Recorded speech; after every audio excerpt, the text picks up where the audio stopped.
I froze behind the rose bushes when I heard my wife whispering to my own brother. He suspects nothing. Once he signs it, everything will be ours. My fist tightened until my knuckles turned white. I didn't step out. I didn't make a sound. I just stood there. In that moment, I understood this was no longer about paperwork. They thought they were preparing to end me. What they didn't know was I had been waiting for this exact moment. For a very long time. This is a story about family trust and what happens when both are tested. Before we begin, I'd love to hear from you. What's the weather like where you are right now? I read these comments often, and they remind me we're all connected. A quick note. Some details are fictionalized to bring the lesson forward. What matters is the truth it carries. I stood in the rose garden at 5 in the morning, coffee mug freezing in my calloused hand, as my wife's whispered phone call 6 feet away shattered 11 months of marriage in 6 minutes. The fog sat heavy across the 850 acres of Caldwell Ranch that November morning, thick enough to taste the limestone dust and mesquite smoke. I'd come out here to cut roses for Briar yellow ones, her favorite, the kind my first wife Marte had planted 20 years ago before the cancer took her. The cardinals were already awake, their calls sharp in the gray dawn. My boots were soaked through from the wet grass. I rounded the large heritage rosebush near the back fence clippers in one hand, and that's when I heard her voice. "He suspects nothing," Briar whispered into her phone, her back to me. "The deeds are ready by Friday." I froze. My back pressed against the wet limestone wall. The coffee mug stayed suspended in midair like my breathing had stopped and taken my whole body with it. The cardinals kept singing, the fog kept rolling, and my wife kept talking. "Your lawyer can fly in Monday. Are you ready, Dre?" "Doctor," she said, "Doctor." My brother's name is Conrad, has been for 58 years, but our father, dead now 6 years, used to call him Dre when he was young. Nobody else alive knows that nickname, nobody except family. For 6 minutes I stood there, the wet cold seeping through my denim shirt. I didn't process the words with my brain first. My gut understood before my head did. This wasn't a stranger on the phone. This was my brother, and the woman I'd married 11 months ago. The woman who'd cried at our wedding. When the pastor mentioned Mart's name, that woman was conspiring with my own blood. The deeds she'd said, ready by Friday. I own this ranch outright. 850 acres paid off mineral rights, intact oil royalties deposited every quarter. There are no deeds to sign unless someone's trying to make me sign them. Briar's voice dropped lower. I couldn't hear the rest. She ended the call, slipped the phone into her silk robe, and walked back toward the house. I stayed against that limestone wall until she disappeared inside. There are sounds you never forget, the crack of a rifle at dawn, the last breath of someone you love, and the whisper of your wife planning your destruction 6 feet away while cardinals sing overhead and yellow roses wait to be cut. I didn't go inside right away. I walked past the stables for 12 minutes with my cold coffee and wet boots until the breathing came back under control. Controlled breathing. 4 counts in hold, 4 counts out. The way they taught us in 1985, the first year I wore the uniform. By the time I returned to the kitchen, I'd brewed a second pot of coffee, and my hands were steady. Briar descended the stairs at 5:30, right on schedule, wearing the silk pajamas I'd bought her in Houston last month. She's 34, 29 years younger than me, with the kind of sharp beauty that turns heads in every room she enters. When we met at the Cattlemen's Association dinner last December, she told me she'd lost her own father to a heart attack 2 years prior. She understood she said what it meant to love someone and lose them too soon. She'd looked at Marty's photo on my office shelf and said the right things, all the right things. I'd believed every word. "How's the coffee today, baby?" she asked, kissing my cheek, her perfume, expensive and floral. "Today," I said, handing her a mug. "It's special." She smiled. She had no idea. We stood there in the amber light of the kitchen stone countertops, cold under my palms, and I listened to her talk about her plans, errands in town, a call with her sister, maybe lunch at the cafe. I nodded. I smiled. I sipped my coffee and watched her eyes searching for cracks, for guilt, for anything that would confirm what I'd heard in the rose garden. Nothing. She was flawless. That's when I activated what I used to call silent reconnaissance. It's a term from another life, a life Briar knows nothing about. Between 1985 and 1993, I didn't run cattle or check fence lines.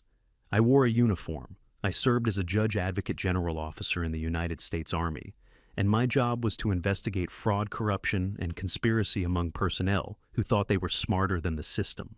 I learned a lot of skills in those 8 years: how to read people, how to follow money, how to dismantle a lie so carefully that the liar never sees you coming. And I learned rule number one, the rule that kept me alive in more than one situation.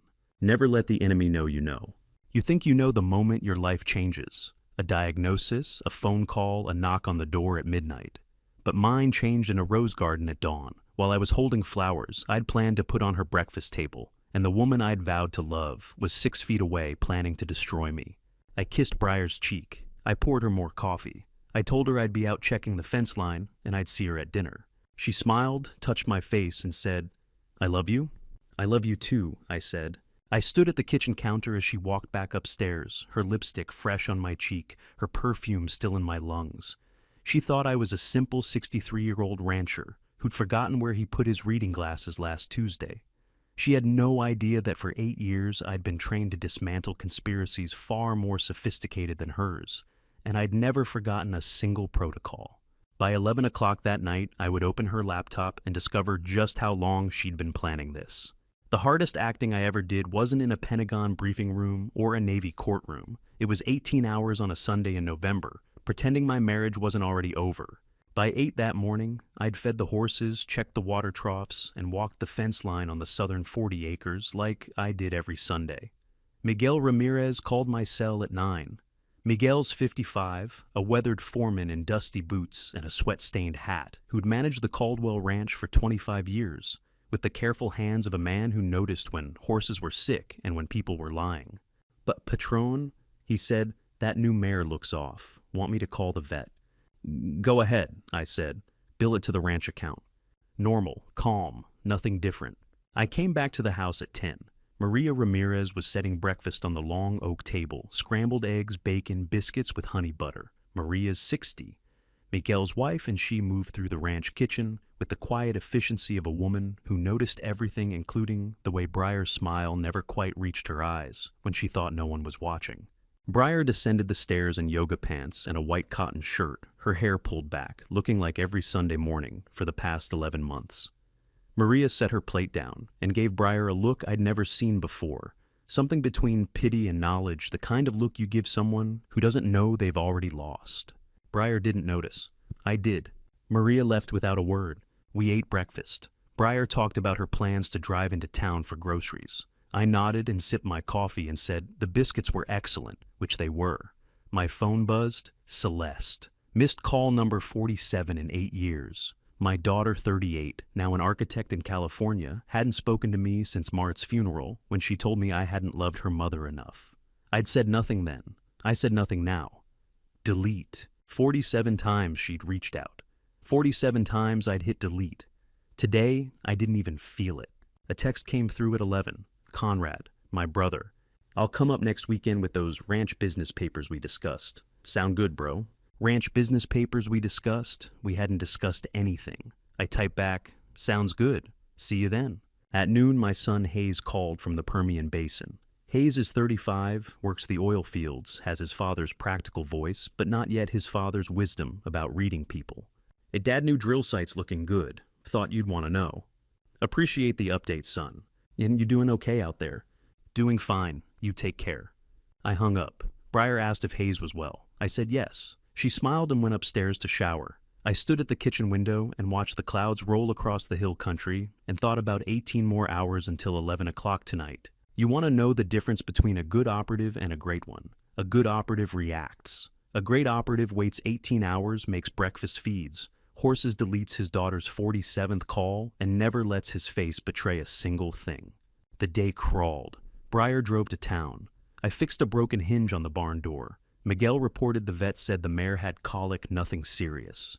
Maria brought me lemonade at 3 and looked at me like she wanted to say something, but didn't. I thanked her and went back to work. Dinner was pot roast. Briar had made it herself, which she did sometimes when she wanted to play the role of ranch wife. It was good. I told her so. She beamed. We watched a movie, some thriller she'd picked. I don't remember the plot.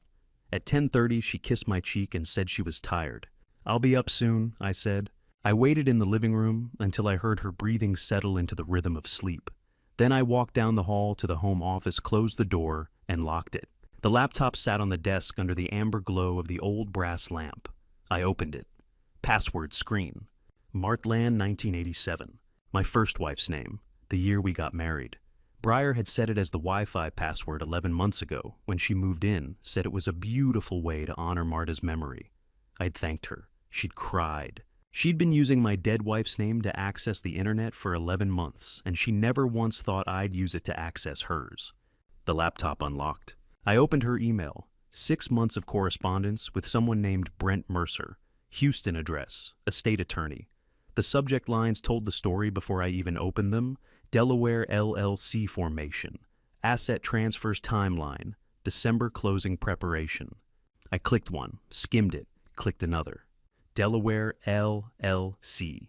My ranch as the primary asset. Closing timelines December. Signature required from Vernon Caldwell on multiple documents described as routine estate planning. I kept clicking. There were drafts, revisions, timelines. A document titled Marital Property Waiver, Texas Community Property Override. Another called Irrevocable Power of Attorney, Medical Contingency. Every single one designed to strip me of everything I owned and hand it to someone else.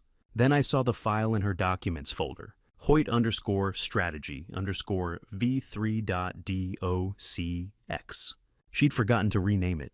Amateur mistake. The kind that ends careers and conspiracies. I didn't open it, not yet. I pulled the old Kingston USB drive from the desk drawer, the one I'd used in 1991, to copy files in a fraud case at Fort Bragg, and plugged it in.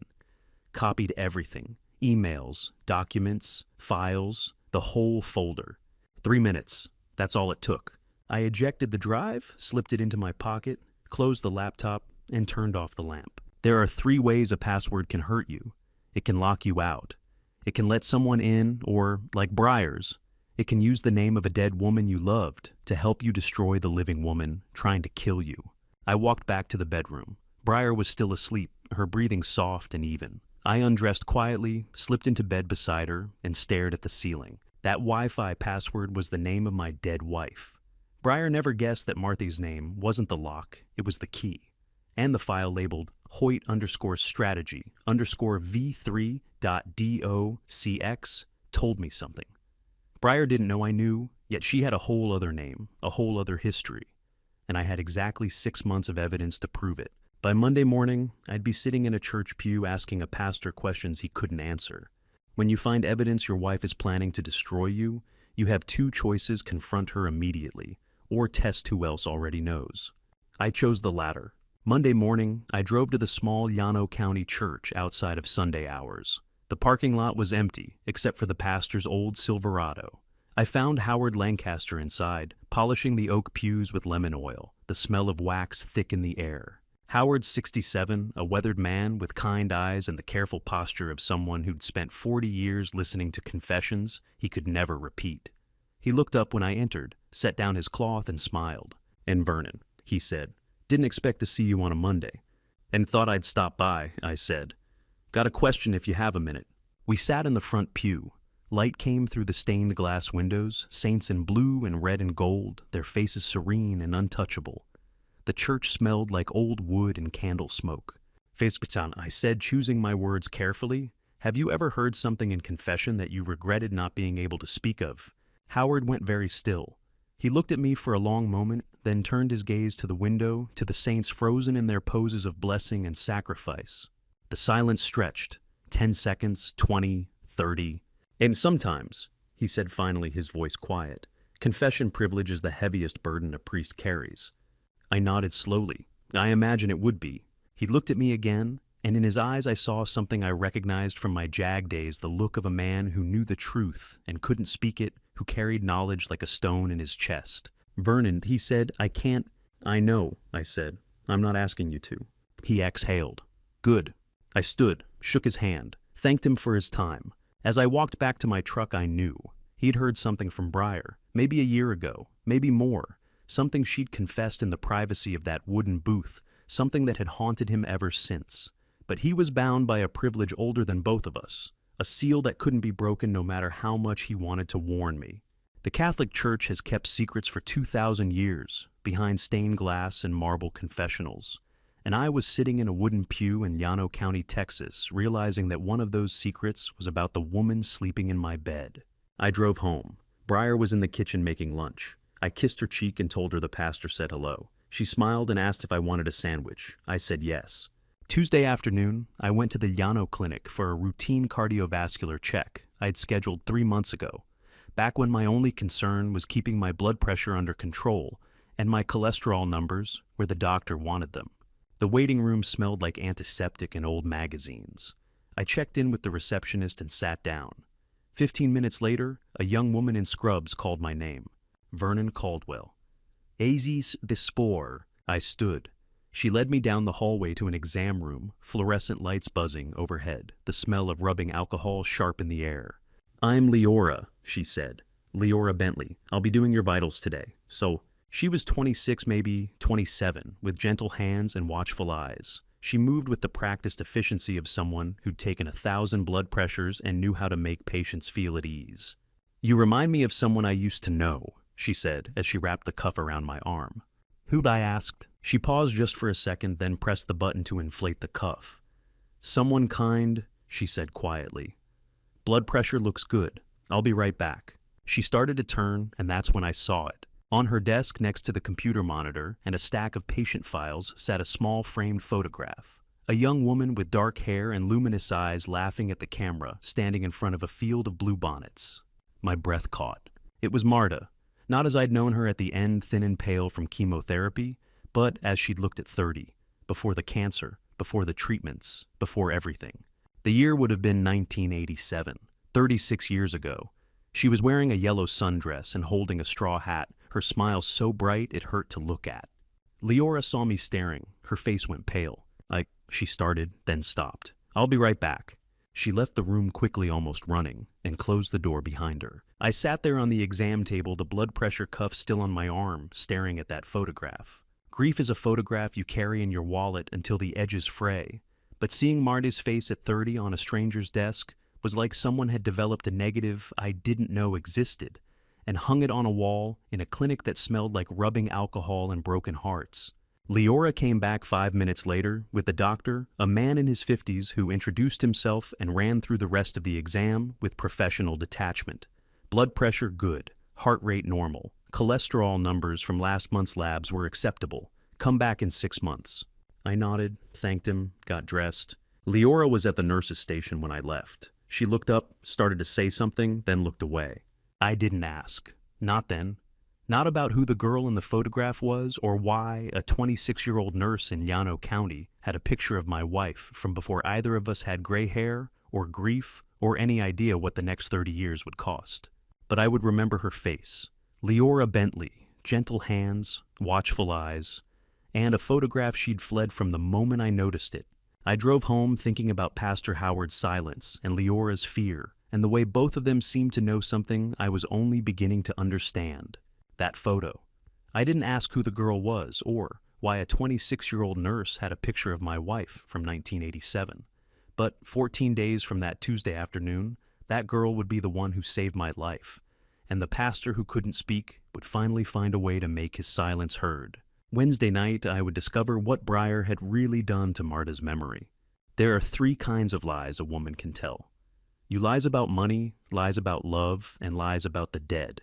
And only one of those is unforgivable. Wednesday night, 11 o'clock.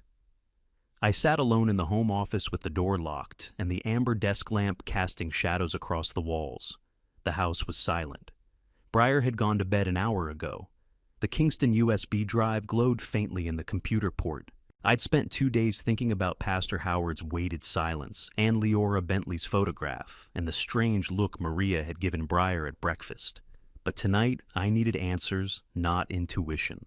I opened the files I'd copied from Briar's laptop and started searching. She'd told me back when we first met that she'd been married before, that her first husband had died of cancer, that she understood grief because she'd lived it just like me. I'd believed her. Now I opened a new browser window and started running searches. Death certificates are public record in Texas. So are marriage licenses. So are obituaries if you know where to look. I typed in every variation of her name I could think of. Briar Whitfield, Briar Ann Whitfield, Briar A. Whitfield. No results found. I tried searching for cancer deaths in the counties she'd mentioned living in: Austin, San Antonio, Fredericksburg. No results found. I searched insurance claim databases that are accessible if you know how to navigate the legal research portals from my JAG days: medical examiner records, hospital billing archives. No results found. No death certificate, no marriage license, no obituary, no medical records, no insurance claims, no first husband, no cancer, no grief. Nothing. I sat back in the chair, the glow of the screen washing my face in blue light, and let the truth settle into my chest like a stone. She'd lied about all of it. And then I remembered the day we met, 2 years ago, November 2021, the church basement grief support group that Pastor Howard led every Thursday night. I'd been going for 4 years by then, ever since Marte died.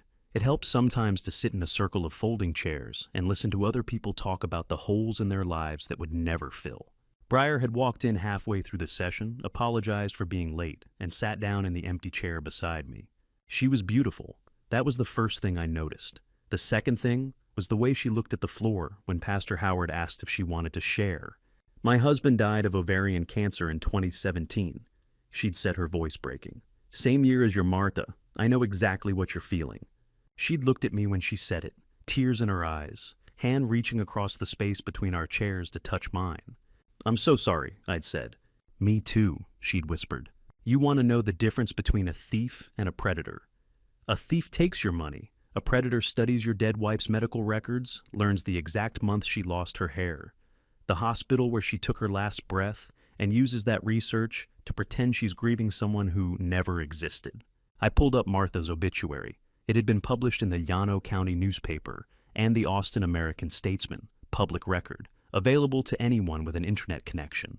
Martha Elizabeth Caldwell, age 60, died March 14, 2017, after a courageous battle with ovarian cancer, survived by her husband Vernon, daughter Celeste's son, Hayes. Services at First Baptist Church. In lieu of flowers, donations may be made to the American Cancer Society. The obituary listed the hospital where she'd received treatment, Del Seaton Medical Center. It listed the hospice where she'd spent her final week. It didn't list the specific details: the chemotherapy rounds, the clinical trial that failed the morning she woke up, and couldn't remember my name. But those details existed in medical records that were supposedly private. Supposedly. I opened another browser window and searched for data breaches at Del Seaton. Found 3 in the past 10 years. Medical records compromised. Patient information sold on dark web forums. HIPAA violations settled quietly out of court. Anyone with enough money and motivation could have accessed Marta's full medical history: cancer type, treatment dates, decline timeline, cause of death. All the information you'd need to perform grief like a doctoral dissertation. Marty died on a Tuesday in March 2017, holding my hand, asking me to turn our pain into a road for someone else. And 6 years later, a woman I didn't know yet was sitting in a church basement using my wife's death certificate like a blueprint to break into my life. I thought about the grief support group, how Breyer had shown up exactly once, delivered her performance, and never returned, how she'd asked me for coffee the next week, how we'd talked for 3 hours at the diner on Main Street, and she'd cried when I told her about Marte's last words, and I'd felt something I hadn't felt in 4 years. Hope. She'd given me hope, and I'd been so desperate for it that I'd never questioned where it came from. 3 months later, I'd proposed. 6 months after that, we were married in the same church where she'd performed her grief. Pastor Howard had officiated. I remember the look on his face during the ceremony. I'd thought it was joy. Now I wondered if it was warning. I looked at the clock. 11:47 p.m. The house was silent, except for the hum of the computer fan and the distant sound of Breyer's breathing from the bedroom upstairs. She touched Marta's grave to climb into my bed. She researched my wife's cancer like a doctoral thesis, and performed grief like Shakespeare in a church basement. That was the moment, 11:47 p.m., on a Wednesday in November, when I decided there would be no negotiation, no settlement, no mercy. I closed the laptop, turned off the lamp, sat in the darkness for a long time. By Saturday afternoon, my brother would be pulling into the driveway with a cake and a conspiracy, and I'd be ready. When you discover your wife and brother are conspiring to destroy you, you can collapse in despair, or you can start counting how many people already suspected them and were waiting for you to ask. Saturday afternoon, 4 o'clock, Conrad pulled into the ranch driveway in his black Lexus. Ellen Caldwell sat in the passenger seat, Conrad's sweet-natured wife in her mid-50s holding a pecan cake from the local bakery, wrapped in white paper and tied with string. She'd always been kind to me, Ellen, genuinely kind, and genuinely oblivious to the conspiracy her husband was building with his brother's wife. We sat on the front porch in the afternoon sun. Maria had brewed fresh coffee and set out plates. The cake was still warm, the pecans candied and perfect. Everything moving forward with the ranch business, bro? Conrad asked, cutting himself a second slice. He looked at Briar when he said it. She gave him a slight nod. Nothing dramatic, just a small tilt of her chin that said everything was proceeding according to schedule. Conrad relaxed, smiled, ate his cake. I watched them across the rim of my coffee cup and said nothing. The look between them wasn't the heat of lovers stealing glances across a table. It was the cold calculation of business partners checking if their timeline was still on track, partners who had investments to protect and deliverables to meet. And partners can be divided if you know how to drive a wedge. Ellen talked about her garden. Briar complimented the cake. Conrad asked about the cattle market. I answered everything with calm, measured words, the same way I'd answered 1,000 questions in courtrooms and conference rooms when I wore the uniform. They left at 6. Ellen hugged me goodbye. Conrad shook my hand and said he'd call next week. I stood on the porch and watched the Lexus disappear down the long driveway, red taillights fading into the hill country dusk. Briar went inside to shower. I stayed on the porch until the stars came out. Sunday morning, 6 o'clock, I sat at the kitchen table in the gray dawn light. Maria arrived early as she always did on Sundays to brew coffee before anyone else was awake. She moved through the kitchen in silence the way she'd done for 20 years. Filled the pot, measured the grounds, set the timer. Then she approached the table, wiped it with her dishcloth in slow, methodical circles, and slipped a small folded note under my coffee saucer. She didn't look at me, didn't speak, just continued wiping the table with the same careful precision she brought to everything. I unfolded the note. The handwriting was careful, each letter formed with the deliberation of someone who didn't write often but wanted to be understood. Monday morning, 7 days ago, I heard her in the garden. Same person, same voice. 7 days. Maria had heard Briar's phone call in the rose garden a full week before I did. She'd been carrying that knowledge for 7 days, waiting for the right moment to tell me. Waiting perhaps to see if I already knew. I folded the note into my shirt pocket and looked up at her. "Thank you, Maria," I said. She nodded, once turned back to the counter and poured my coffee.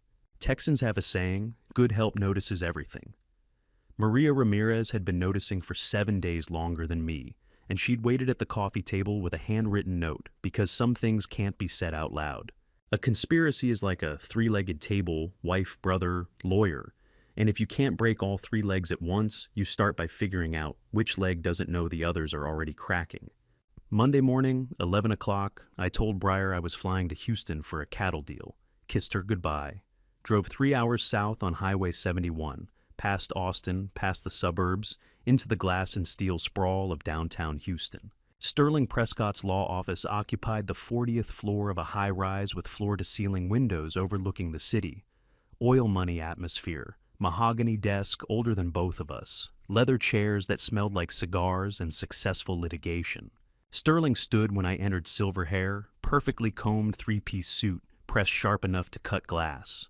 We'd known each other for 30 years. He'd studied under my father, learned oil and gas law from a man who'd built an empire on handshakes and mineral rights. Now Sterling held the keys to an $11 million trust no conspirator knew existed. I handed him the Kingston USB drive. "I need 3 things," I said. "Audit all her joint account activity for the past 6 months. Contact our old JAG colleagues at the Pentagon for a legal path to my brother's phone records, and break down the Delaware LLC structure she's been setting up."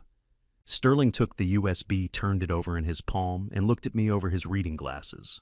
"You're still a JAG," he said, smiling. "You're just wearing denim instead of dress blues. You think retirement means your skills go dormant, but a lawyer who spent 8 years prosecuting fraud cases for the Navy doesn't forget how to read a Delaware LLC shell company just because he's been raising cattle for 30 years. We talked for 2 hours. Sterling pulled up databases I hadn't accessed in decades, made phone calls to people whose names I'd nearly forgotten, ran preliminary searches that would take days to complete, but would tell us everything we needed to know about Breyer's financial movements, Conrad's communication patterns, and the lawyer in Houston who thought he was smarter than both of us. By the time I left, Sterling had a team assigned: forensic accountants, digital investigators, and a direct line to a JAG captain at the Pentagon who owed me a favor from 1989. When I left Sterling's office that Monday afternoon, I had a USB full of evidence, a housekeeper who'd been listening for 7 days longer than me, and a 65-year-old oil lawyer with direct lines to the Pentagon. My wife thought I was meeting a cattle broker. My brother thought I'd forgotten how to read a contract. They were both wrong. Wednesday night before Thanksgiving, the sheriff and I would be coordinating cameras, and my wife would be pushing papers she thought I was too old to understand. Thanksgiving is supposed to be about gratitude, but the one I was preparing for in 2023 would be about counting enemies at my own table and installing cameras while they pretended to pray. Wednesday evening, I drove to Clifford Townsend's house on the outskirts of Llano. The garage door was open, a single bulb hanging from the ceiling, casting yellow light across a workbench scattered with tools. The smell of clean gun oil hung in the air. Clifford stood at the bench, a weather-beaten man of 70 who'd served as sheriff for 30 years and knew every family secret in the county, which ones were buried shallow and which ones were buried deep. He looked up when I pulled in, set down the rag he'd been using to clean a hunting rifle, and nodded. "Vernon, he said. Figured you'd be coming around." I handed him a copy of my findings. Not everything. Not the USB files or Sterling's forensic analysis. Just enough to show him what I was dealing with. He read it standing under that single bulb, his face expressionless, the way lawmen read reports when they've already heard worse. "They need cameras," I said. "At the ranch, tomorrow during Thanksgiving church service while everyone's out." Clifford folded the papers and handed them back. I know a nurse over in Llano," he said. "Martha's niece, Leora Bentley. I'll have her install cameras tomorrow during church. She's careful. Won't leave a trace." I stopped. "How did you know Leora was Martha's niece?" Clifford chuckled a dry sound like wind through mesquite. "In this county, how many people aren't related to someone? You think I'd forget a name like Martha Caldwell?" He was right. Small-town Texas isn't isolation. It's a web. Everyone knows everyone, and if you're patient, you can pull on the right threads and watch the whole thing unravel. "What do you need me to do after?" Clifford asked. "Watch," I said, "and when it's time, I'll call." He nodded, picked up his rifle, went back to cleaning. I drove home in the dark headlights cutting through hill country fog, thinking about the network I was building without Breyer or Conrad ever knowing it existed. One call from a Texas sheriff is worth 10 city lawyers because a sheriff who's been in office 30 years knows which families buried their secrets shallow and which ones buried them deep, and more importantly, he knows who's been digging lately. Thanksgiving morning, 9 o'clock, golden autumn light streamed through the ranch study window. The house smelled like roasting turkey and Maria's cornbread dressing. Somewhere upstairs, Breyer was getting ready for church. She came into the study wearing a cream-colored dress and carrying a stack of papers. 12 pages. She set them on the desk in front of me with a practiced smile. "Your brother wants you to sign this land management waiver for the West acreage before dinner," she said. "It's routine, baby, just like the ancestral ranch paperwork we did last year." I picked up the first page, pretended to glance at it, let my eyes unfocus slightly the way old men do when the print is too small and they've left their reading glasses somewhere they can't remember. "That land management waiver," I repeated slowly. Conrad's lawyer drew it up. "Brent Mercer. You remember him? He's coming to dinner today as a family friend." Of course he was. I set the page down and looked up at her. "Let me read it thoroughly tonight," I said. "I'll sign it after Thanksgiving." Her smile flickered, just for a second. Then it came back bright and perfect. "Of course," she said. "Take your time." She leaned down to kiss my cheek. "Thank you, baby." And that's when I saw it. Her hand, the one holding the papers. It trembled. Not a lot, not dramatically. Just a small involuntary shake like a wire pulled too tight. In 2 years of marriage, I'd never seen Breyer's hands shake. Not when she said "I do." Not when she moved into Marta's bedroom and hung her clothes in my dead wife's closet. Not when she lied about her first husband or cried at the grief support group or sat across from me at breakfast pretending she hadn't spent the night before conspiring with my brother. Her control had been perfect. Until now. A trembling hand is a tell older than poker. It means the stakes are higher than the player wants you to know. And when your wife's hand shakes for the first time in 2 years while holding a routine document, you know the game just changed. I smiled at her, kissed her back, told her the turkey smelled wonderful. She left the study, the papers still on my desk, her footsteps light on the stairs. I sat there in the golden autumn light and looked at those 12 pages. Land management waiver, West acreage, routine. Nothing about Briar was routine. Not her grief performance. Not her research into Martha's medical records. Not her partnership with my brother. And certainly not a document that made her hands shake when I said I wanted to read it first. I opened the first page and started reading. The language was dense, legal jargon designed to look boring. Authorizations for third-party management, mineral rights consultation, revenue distribution oversight. But buried in Section 7, Paragraph 3 was a clause that transferred decision-making authority for the West acreage to a Delaware Limited Liability Corporation. The same Delaware LLC I'd seen in Briar's laptop files. The same LLC that Sterling Prescott was currently dissecting with forensic accountants in Houston. This wasn't a land management waiver. It was a transfer of control. And if I signed it, I'd be handing Conrad and Briar the legal authority to do whatever they wanted with 850 acres of my ranch. I closed the document, set it aside, looked out the window at the land my father had bought in 1964, and my mother had walked every morning until arthritis took her knees. Her hand hadn't shaken once in 2 years, not when she said, "I do," not when she moved into Marta's bedroom, not even when she lied about her dead husband who never existed. But that Thursday morning, holding 12 pages of paper she called routine, her hand trembled like a leaf in November wind.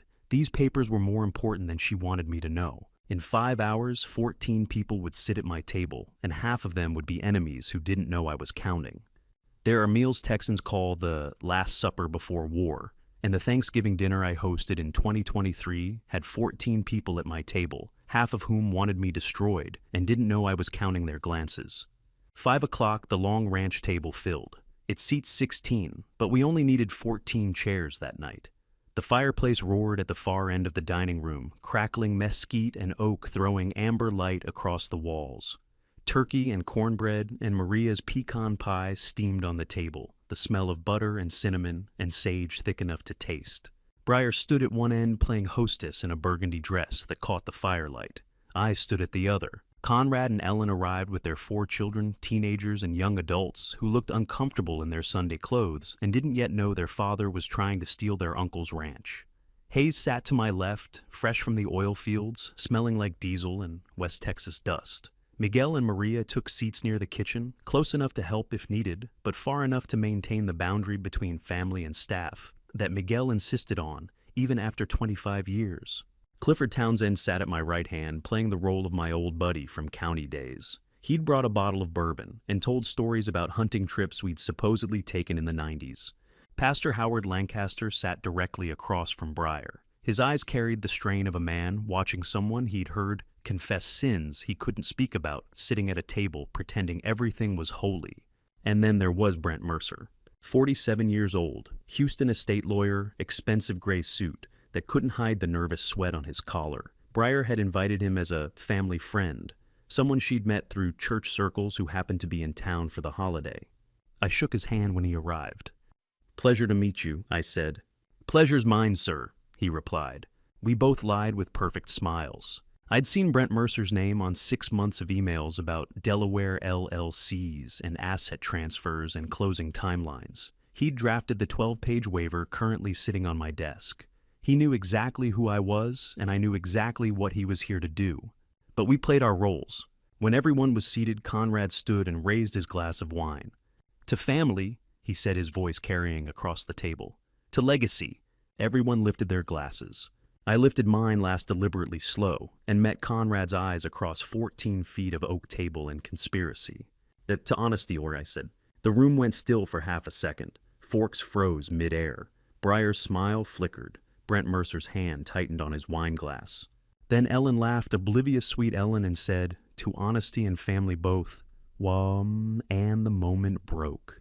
Conversation resumed. We ate.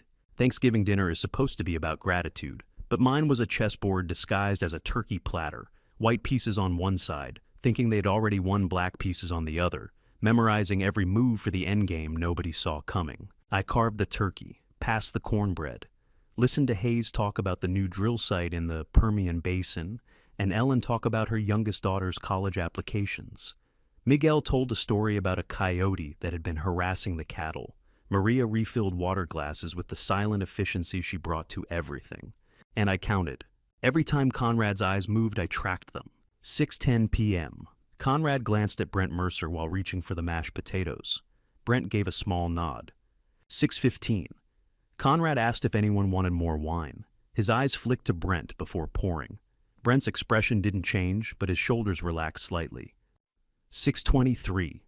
Conrad laughed at one of Clifford's hunting stories. Mid-laugh, his gaze shifted to Brent, checking, confirming. 6:37. Conrad mentioned the ranch's west acreage, how beautiful it looked this time of year. Brent smiled into his wine glass. Conrad saw it. 14 times in 90 minutes. 14 glances between my brother and a lawyer. He pretended to barely know each one, a silent confirmation that the plan was on track. The timeline was progressing, the papers would be signed soon. You want to know the difference between guilt and conspiracy. Guilt glances away once. Conspiracy glances 14 times in 90 minutes. Each look checking if the lawyer is still there, still nodding, still confirming the plan is on track. Pastor Howard ate in near silence. Every time Breyer spoke, his jaw tightened. He'd heard something in confession probably a year ago, maybe more, and it was killing him to sit across from her at a table I'd set with Martha's good china. Clifford played his role perfectly, laughed at the right moments, told stories about county fairs and high school football. Never once let on that he'd coordinated camera installation at my ranch that morning while everyone was at church. Hayes asked me if I was feeling all right. I told him I was fine, just tired. He believed me because he's 35 and still thinks his father tells him everything. Breyer watched me eat, smiled when I complimented Maria's dressing, asked if I'd had a chance to look at the papers she'd left in the study. "Not yet," I said, "after dinner." She smiled, touched my hand. "No rush, baby." But there was rush. I could see it in the way Conrad's knee bounced under the table, in the way Brent Mercer checked his phone twice during dessert, in the way Breyer's fingers drummed against her wine glass when she thought no one was looking. They were on a timeline, and something was making them nervous. We served pecan pie at 7:15. Maria had made 3 of them, 1 with bourbon pecans, 2 traditional. Ellen's children ate seconds. Hayes asked for the recipe to take back to his girlfriend in Midland. Clifford poured bourbon for anyone who wanted it. I ate my slice slowly and counted the final glances. 13, 14. Conrad pushed back from the table at 7:30 and stretched. "Mas hell of a meal," he said. "Vernon, you got a minute? Want to step out on the back porch for a cigar?" I nodded. "Sure." Breyer's eyes followed us as we left the table. I ate pecan pie Maria baked and counted 14 glances between my brother and a lawyer I wasn't supposed to recognize. Pastor Howard watched Breyer with eyes that carried a confession he couldn't speak. Sheriff Clifford sat at my right hand, pretending to be a simple old friend, and my wife smiled across the table like she'd already won. 9 p.m. that night, my brother would get me alone on the back porch and say 3 words that would define everything old men forget. The most dangerous thing you can do to an enemy is let them underestimate you, and my brother's biggest mistake was believing that 63 years meant I'd forgotten how to fight. 9 o'clock, Conrad led me onto the back porch. The temperature had dropped into the 40s, hill country air, crisp enough to see our breath. He pulled 2 cigars from his jacket pocket, handed me one, and lit both with a silver lighter Ellen had given him for their anniversary.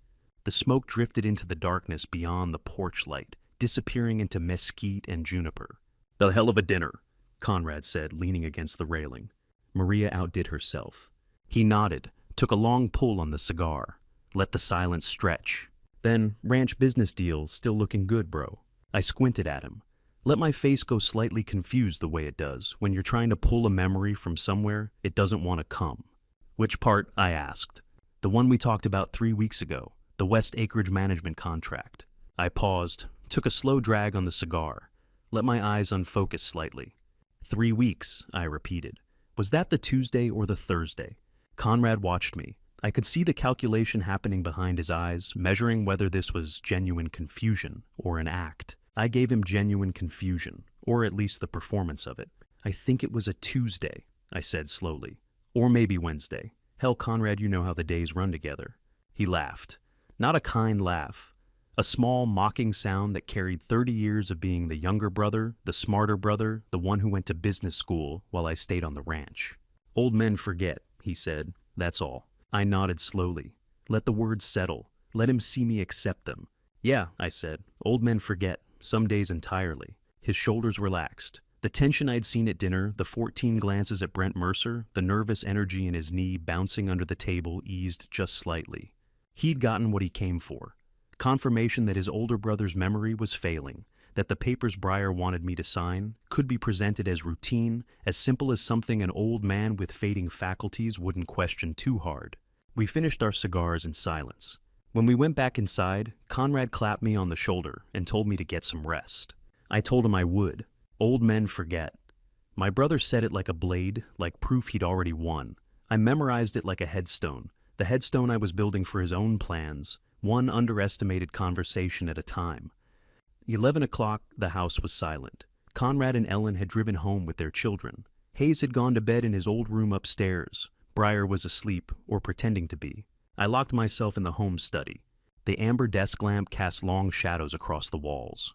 On the shelf above my desk, between the photos of Marta and the kids and the trophy from the 1989 County Livestock Show, hung a small framed medal. Navy Achievement Medal, dated 1991.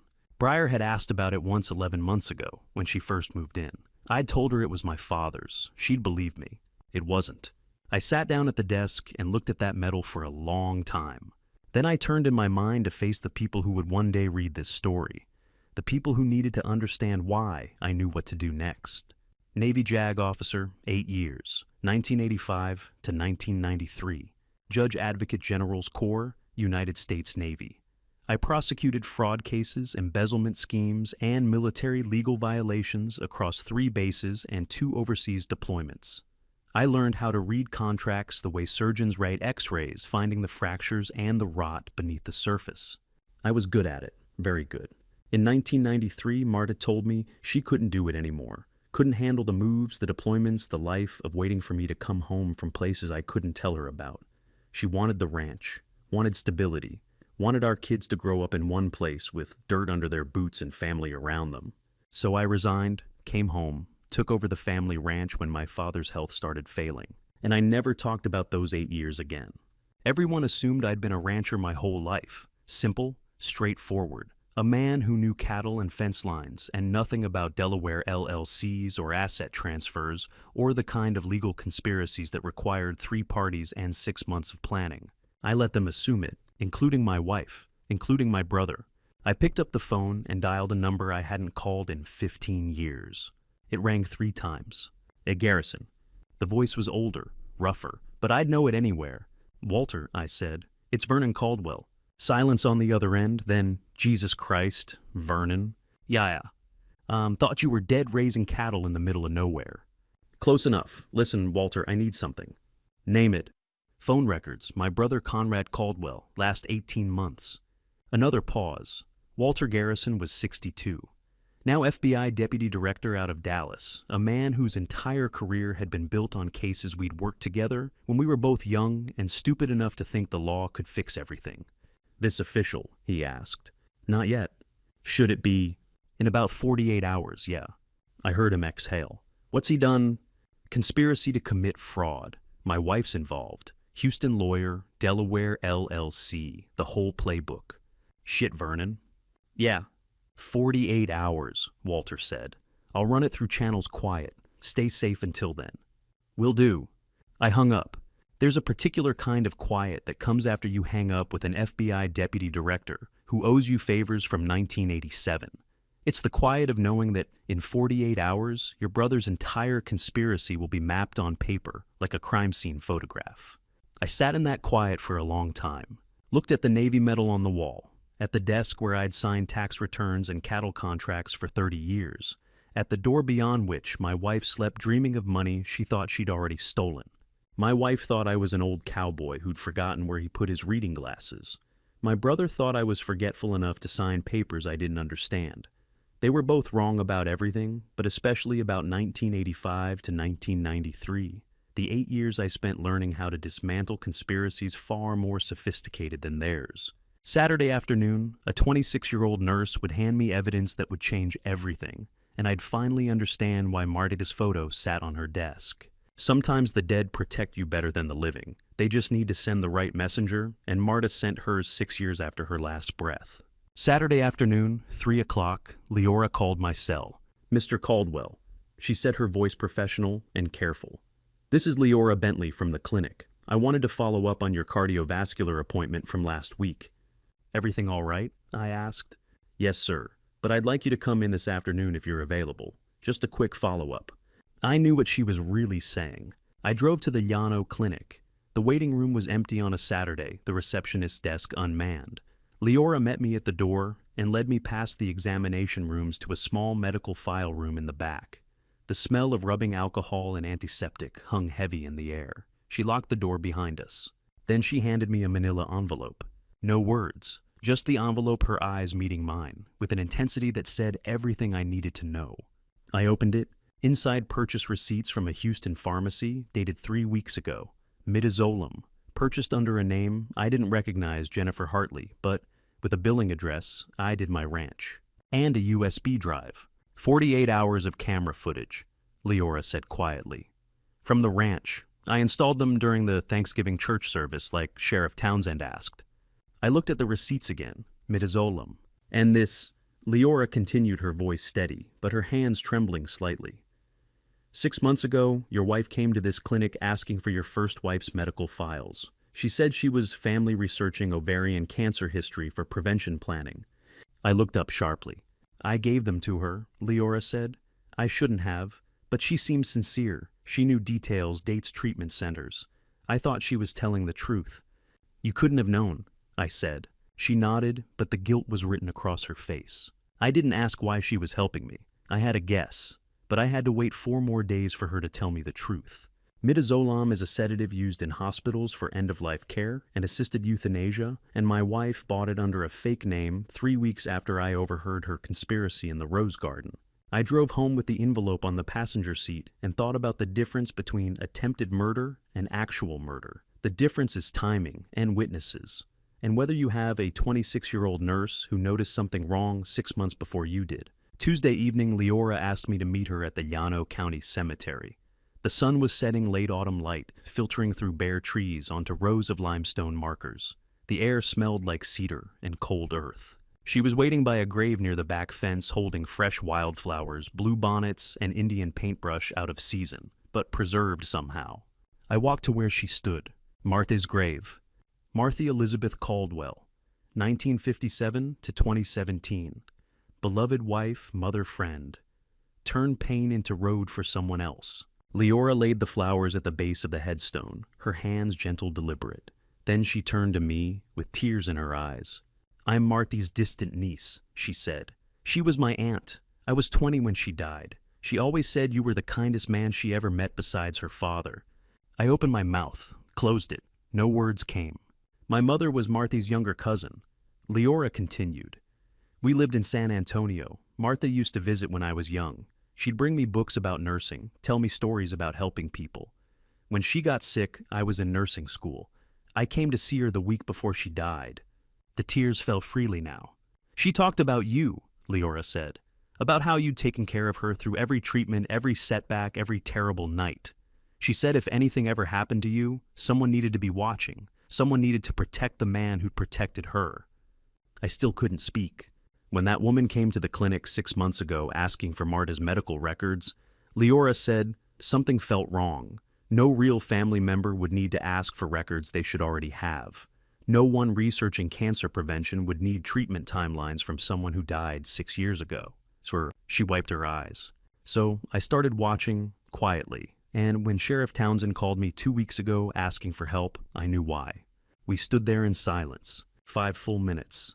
The sun sank lower, turning the hill country sky orange and purple and gold. The bare trees threw long shadows across the limestone markers. Somewhere in the distance, a mockingbird called. I couldn't find words because there weren't any. Martha had died 7 years ago. I'd buried her here on a cold March day while rain turned the cemetery to mud, and my children stood on either side of me, silent and broken. I'd thought that was the end. That grief was the final chapter. But it wasn't.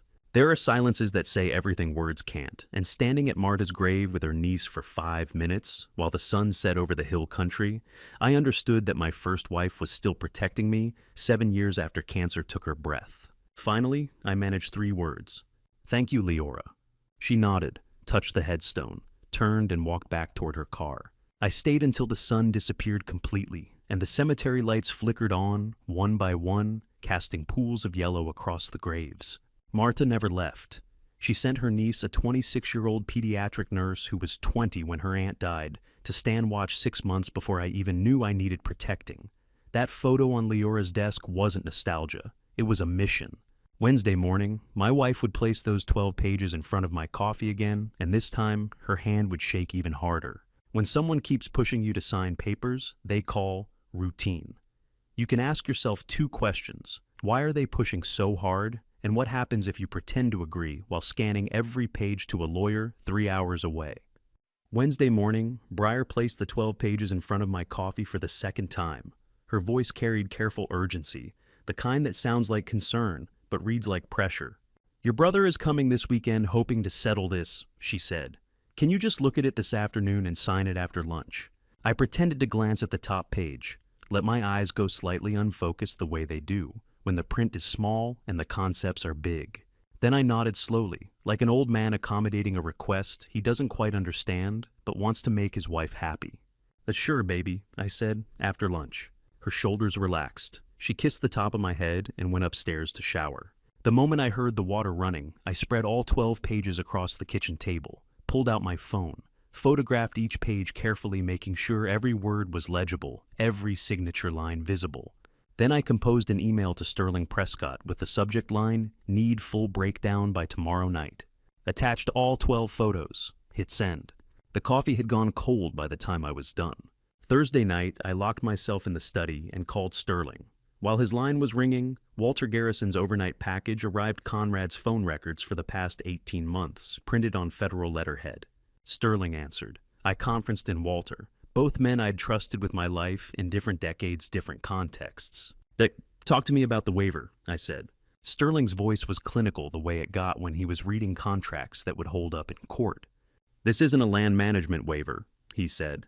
"It's a specific power of attorney for ABC Delaware Holdings, LLC. Signing this grants the LLC authority to execute asset transfers in your name without further consent." I closed my eyes. In English. "It's sign this and they can sell your ranch without asking you again." Christ. "Gets worse," Sterling continued. Page 11, paragraph 7. There's a clause authorizing the LLC to establish irrevocable trusts using your assets as corpus, meaning they can lock your property into legal structures you'd need years of litigation to undo. A power of attorney isn't dangerous because of what it says on page 1. It's dangerous because of what it authorizes on page 11 in legal language designed to look routine. And my wife was betting I'd never read past page 3. Walter cleared his throat on the line. "Vernon phone records arrived? 18 months. You want to start with March 2021. I opened the package. Pages and pages of call logs, timestamps, duration records.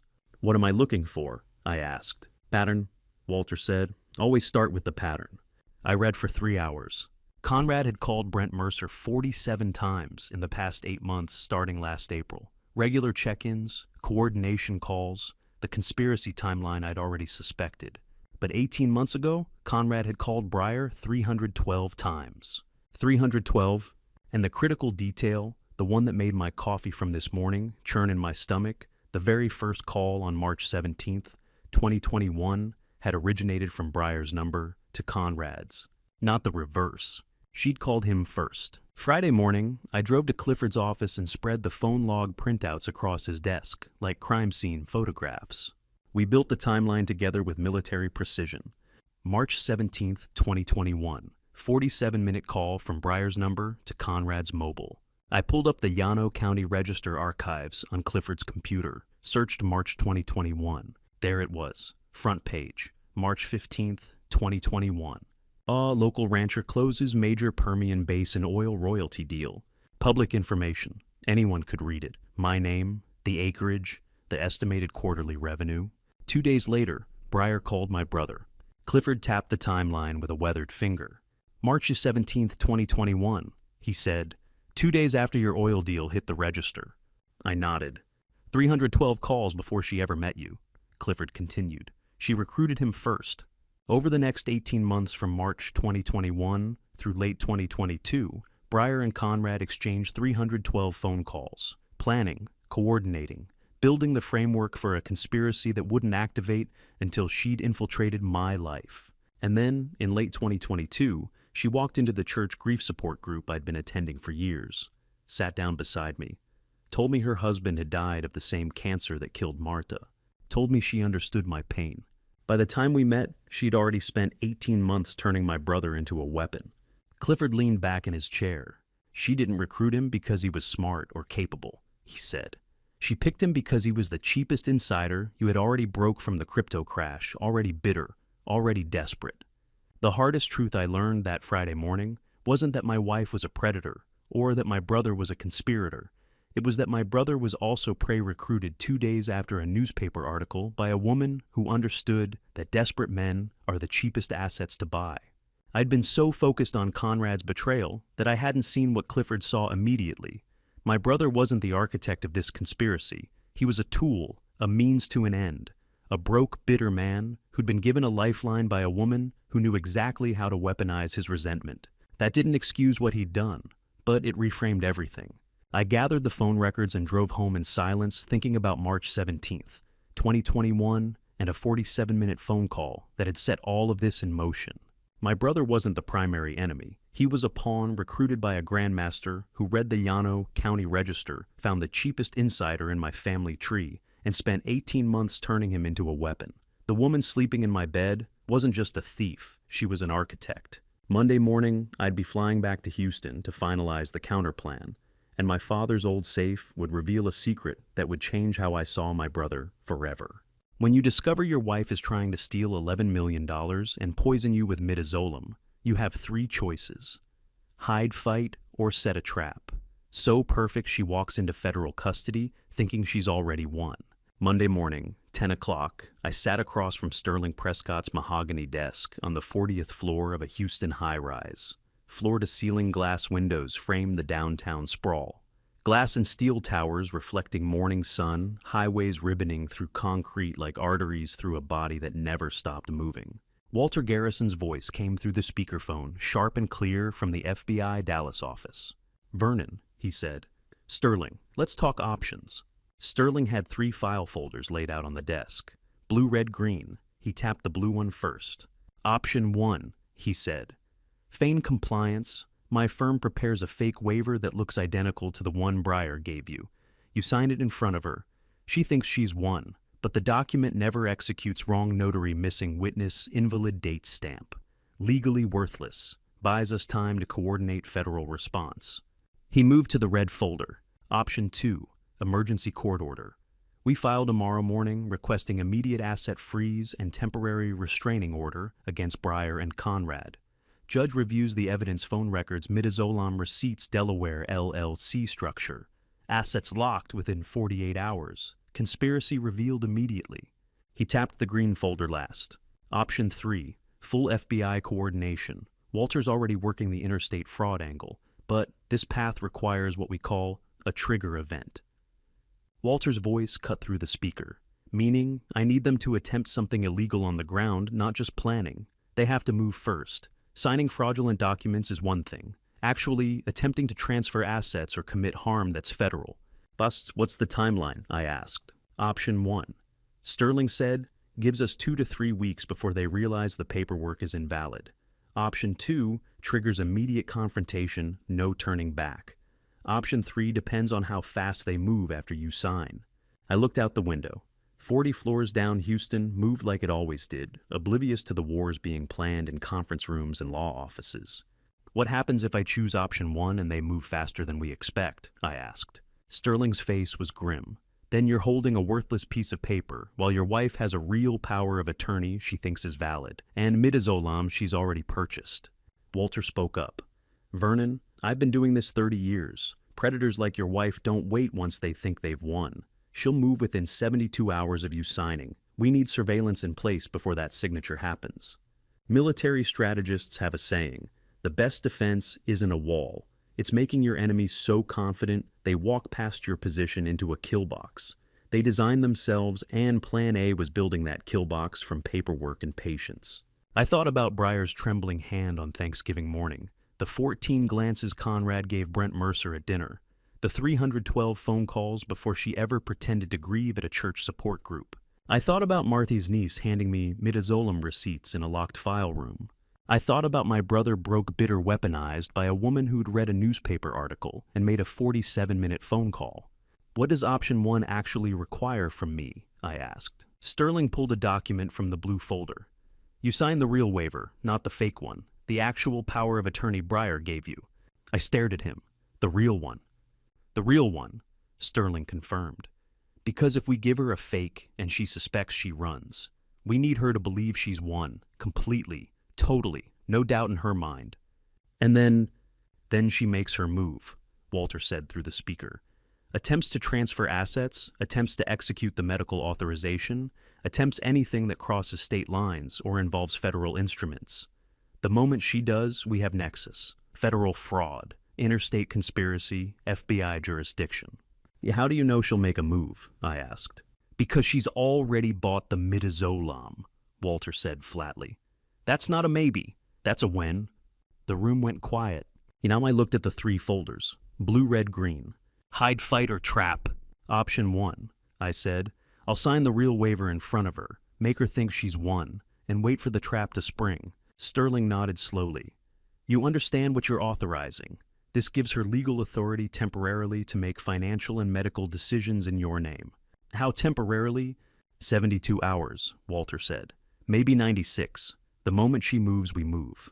But Vernon, you need to understand if she moves faster than we can respond, or if something goes wrong with surveillance. I know, I said. There's a particular kind of fear that comes from choosing to sign a document your wife could use to kill you. Not the fear of dying, but the fear that you've miscalculated the timing by 48 hours and the trap won't spring fast enough. But I'd spent 8 years in the Navy learning how to calculate risk, learning when to wait and when to strike, learning that sometimes the best move is the one your enemy never expects because it looks like surrender. Sterling pulled out a pen. We'll need surveillance at the ranch, he said. Cameras, audio, the works. Leora already installed some during Thanksgiving. We'll coordinate with Sheriff Townsend to add more. When I asked. Tonight, Walter said. Tomorrow at the latest, because the moment you sign that document, the clock starts. I took the pen. Plan A required me to look my wife in the eye and sign a power of attorney that would let her transfer $11 million I didn't have and authorize medical decisions with the midazolam she'd already bought. Sterling called it controlled detonation. Walter called it federal bait. I called it betting my life on a JAG skill I hadn't used since 1993. Tuesday night, I'd open my father's safe for the first time in 12 years and discover why my brother hated me his whole life. The worst secrets aren't the ones that destroy you. They're the ones your father kept to protect your brother, and in hiding them, guaranteed the hatred that would last a lifetime. Tuesday night, I opened my father's old ranch safe for the first time since his funeral 12 years ago. The combination was still there, locked in the same part of my brain that remembered how to saddle a horse and check fence lines in the dark. 3 turns right, 2 left, 1 right. The heavy door swung open with a metallic groan. Inside, beneath stacks of old property deeds and my mother's jewelry wrapped in yellowed tissue paper, I found a stack of documents bound with a rubber band, so old it crumbled when I touched it. Handwritten letters, my father's precise script, the kind formed by a man who'd learned to write before ballpoint pens existed. Each letter documented the same thing: a wire transfer for $400,000 dated July 1998, sent to First National Bank of Austin, with a memo line that read, C. Caldwell Auto Debt Settlement. Conrad's car dealership, the one that had failed that summer, the one Conrad told everyone he'd closed, voluntarily sold. The inventory paid off the loans himself. He'd lied. Our father had saved him. Paper clipped to the top of the stack was a handwritten letter on ranch stationery dated 3 weeks before our father died. A draft. Never sent. The paper still crisp, the ink still dark. I read it standing in that safe room, the smell of old paper and metal thick in the air.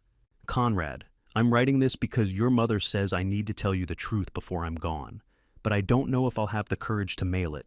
In July 1998, I paid $400,000 to save your dealership from bankruptcy. I didn't tell you because I wanted you to think you stood on your own 2 feet, that you were strong enough to survive without help. Looking back now, I was wrong. You will hate your brother your whole life because I hid this truth, and that hatred is my fault, not his. I pray someday you'll forgive me for the lie and forgive Vernon for the crime of being the son I didn't have to rescue. Your father. I sat down on the floor. Read it again. And again. 30 years. 3 decades of Conrad looking at me like I was the enemy. Like I'd stolen something from him. Like our father had loved me more. And the whole time, the truth was sealed in a safe neither of us opened. There are lies parents tell to protect their children, and then there are lies that guarantee the children will destroy each other. My father's $400,000 secret was the second kind, and he knew it before he died, but never found the courage to mail the letter. Before I tell you what happened Thursday in that garage, I need your read on this. Comment A, if you'd confront your brother with this truth, or B, if you'd let it stay buried, and add 1 reason why in 5 to 10 words. Please note, the dialogue ahead is recreated for storytelling, but the core truth remains. Thursday afternoon, Conrad pulled into the ranch driveway in his black Lexus. I'd called him the day before and told him the waiver was ready, that he could pick it up whenever he wanted. He came at 2 o'clock. I met him in the garage. He was checking the oil in his truck, something he did every time he visited a habit from the dealership days, when he'd learned that maintenance prevented breakdowns. I didn't waste time with small talk. Did you know Dad paid $400,000 to save you in '98? Conrad froze mid-motion, the oil dipstick suspended in the air between the engine and his hand. His face went pale. 30 seconds of silence. Then, what did he tell you about it? I shook my head. Nothing. I found it in his safe 2 nights ago. Conrad stood there motionless, the dipstick still in his hand. I watched his face cycle through emotions I couldn't name, shock, anger, something that looked like grief, but harder. Then he laughed. Not a real laugh, a dry, bitter sound that came from somewhere deep in his chest, the kind of laugh that carried no humor, only decades of misplaced anger finally finding its target. So now you think I owe you, he said. I didn't answer. He wiped the dipstick with a rag from his pocket, slammed the hood shut. The metallic bang echoed through the garage. Then he walked to his Lexus, got in, and drove away without another word. I stood in that garage for a long time, after he left, smelling motor oil and old concrete, listening to the wind move through the mesquite trees beyond the fence line. A dry laugh in a Texas garage is what tears look like when a man learned 60 years ago that crying doesn't fix engines or pay bills. So he trained his grief to sound like mockery instead. And my brother had been practicing that laugh since 1998. He didn't cry, he didn't apologize. He didn't even ask why our father had hidden it.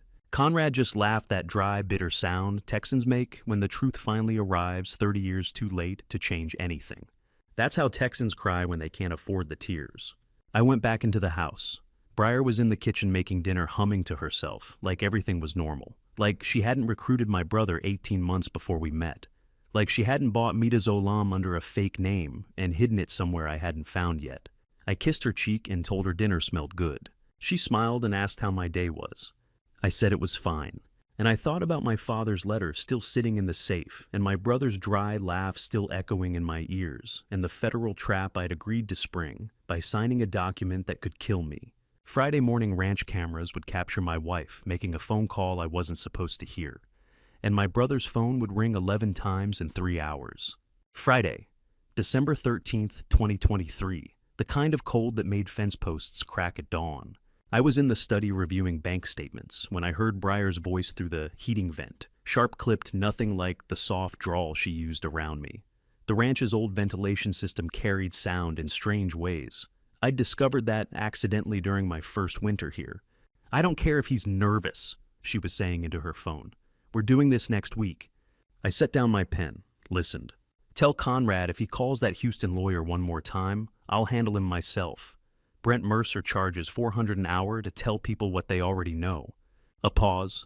Her heels clicked across the kitchen tile. The timeline's accelerated. Vernon's been too curious lately. Last night he asked about the Delaware accounts again. My hands went cold. No, listen to me, Conrad's the problem. He wanted to wait until spring. Spring like we're planting wheat instead of... Another pause. I know what we agreed, but your partner's falling apart. Yesterday he called me 6 times asking what happens if Vernon finds the Midland County records. I pulled out my phone, opened the recording app Sterling Prescott had taught me to use. Hit record. I've been doing this since I was 22, Breyer continued. Brooklyn Phoenix, that tech executive in Portland, they all thought they were careful too. The difference is, I actually commit to the plan. The heating system carried every word with crystal clarity. Next Friday, the papers are ready, the witnesses are paid, and I've already established the medical narrative. Vernon had a heart episode last month. Dr. Sanchez documented confusion disorientation, exactly what we need for the competency hearing. My chest tightened. The appointment she'd insisted on. The medications she'd been managing. Tell Conrad he'll get his $3 million when the trust dissolves. But if he backs out now, he gets nothing, and I will burn him. She ended the call. I heard her heels moving toward the hallway. I shut off the recording, slipped the phone into my desk drawer, and was reviewing bank statements again when she appeared in the doorway. "And there you are," she said, all sweetness. "Have you taken your heart medication today?" Yes, pattern interrupt 1. The ranch foreman's wife had called the previous week, mentioned seeing Breyer at a Houston pharmacy 2 hours before she claimed to have picked up my prescription refill in Austin. Different direction, different timing. I'd filed that detail away. "Not yet," I said. "Vernon." She moved into the room with practiced concern. Dr. Sanchez was very clear about the morning dosage, especially after last month. She produced the pill bottle from her cardigan pocket, shook out 2 white tablets. "These look different," I observed. "Generic version. Insurance wouldn't cover the name brand anymore." She filled a glass from the study's water pitcher. "Come on, you know how important this is." I looked at the pills in her palm, at her eyes watching me with an intensity that didn't match her gentle tone. "I'll take them with breakfast," I said. "Want to eat something first?" "The instructions say take on an empty stomach." "I don't remember Dr. Sanchez saying that." "He told me directly." She stepped closer. "Vernon, you scared me last month. That confusion, the way you couldn't remember simple things. I'm trying to help you." The woman who just threatened to burn my brother stood there radiating wifely devotion. "I appreciate that," I said carefully, "but I'll call Dr. Sanchez myself, confirm the dosage." Something flickered across her face, gone in an instant. "Of course," she said lightly. "I'll leave them here on your desk, but please take them soon. I worry about you." She set the pills beside my coffee cup and left.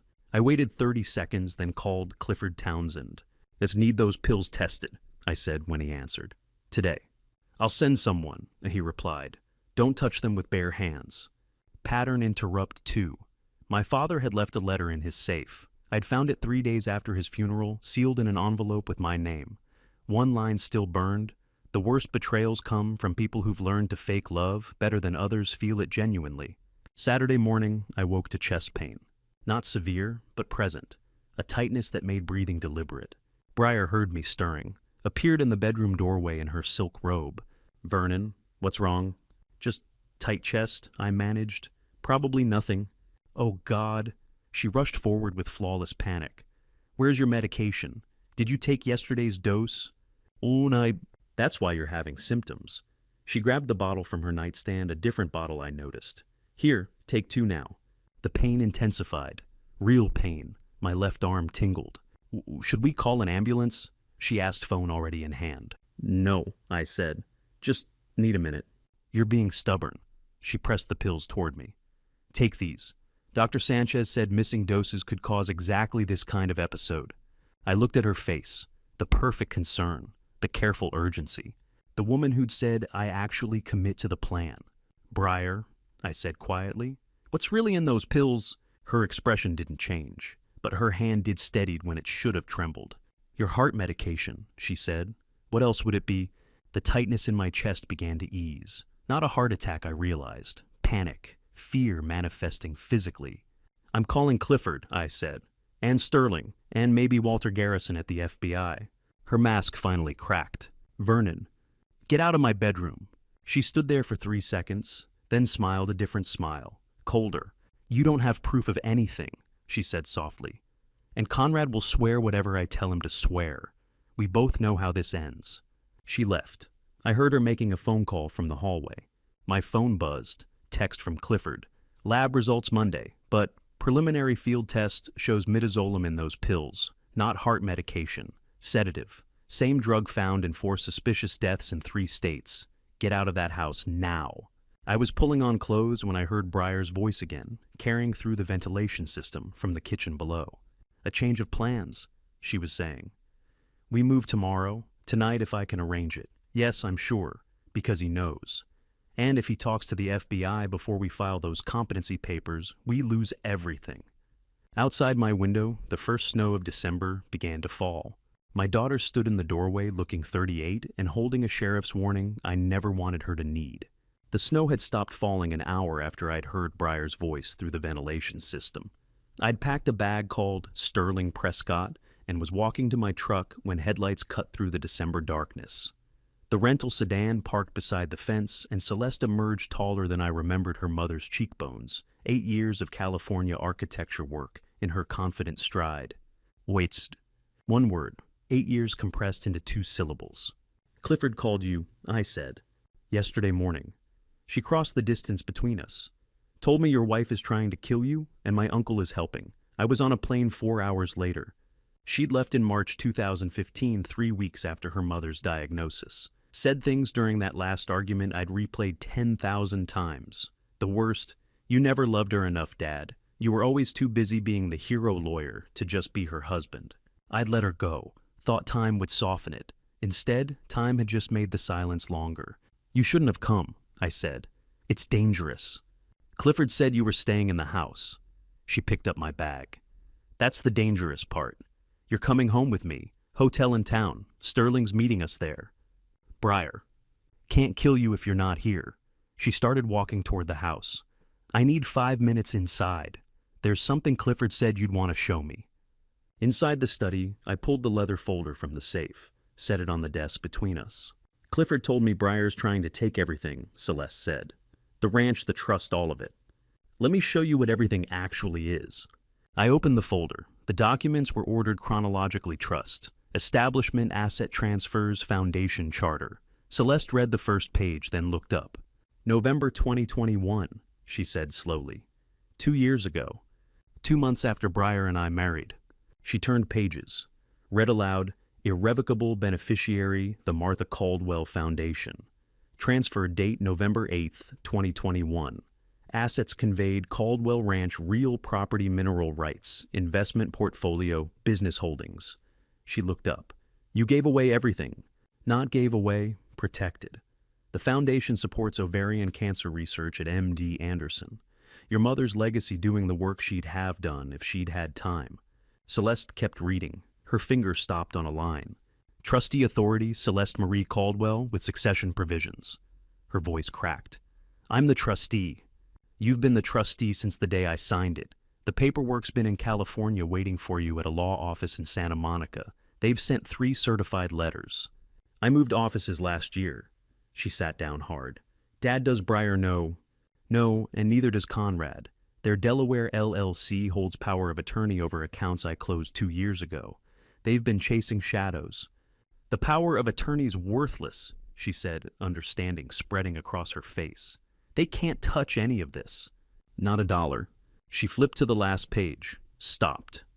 Read the foundation's mission statement words I'd drafted alone at this desk, while Breyer slept upstairs not knowing the man she'd married, had learned from 30 years of courtroom strategy that the best defense is built before the attack begins.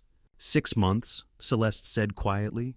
Clifford told me they've been planning this for 6 months, and the whole time there was nothing to steal. You know what checkmate looks like. It's watching your enemy realize they were never playing the game. You were. We drove to the hotel. Sterling met us there with Clifford. They'd coordinated the midazolam test results with an FBI field agent in Houston. Walter Garrison had authorized a quiet preliminary investigation.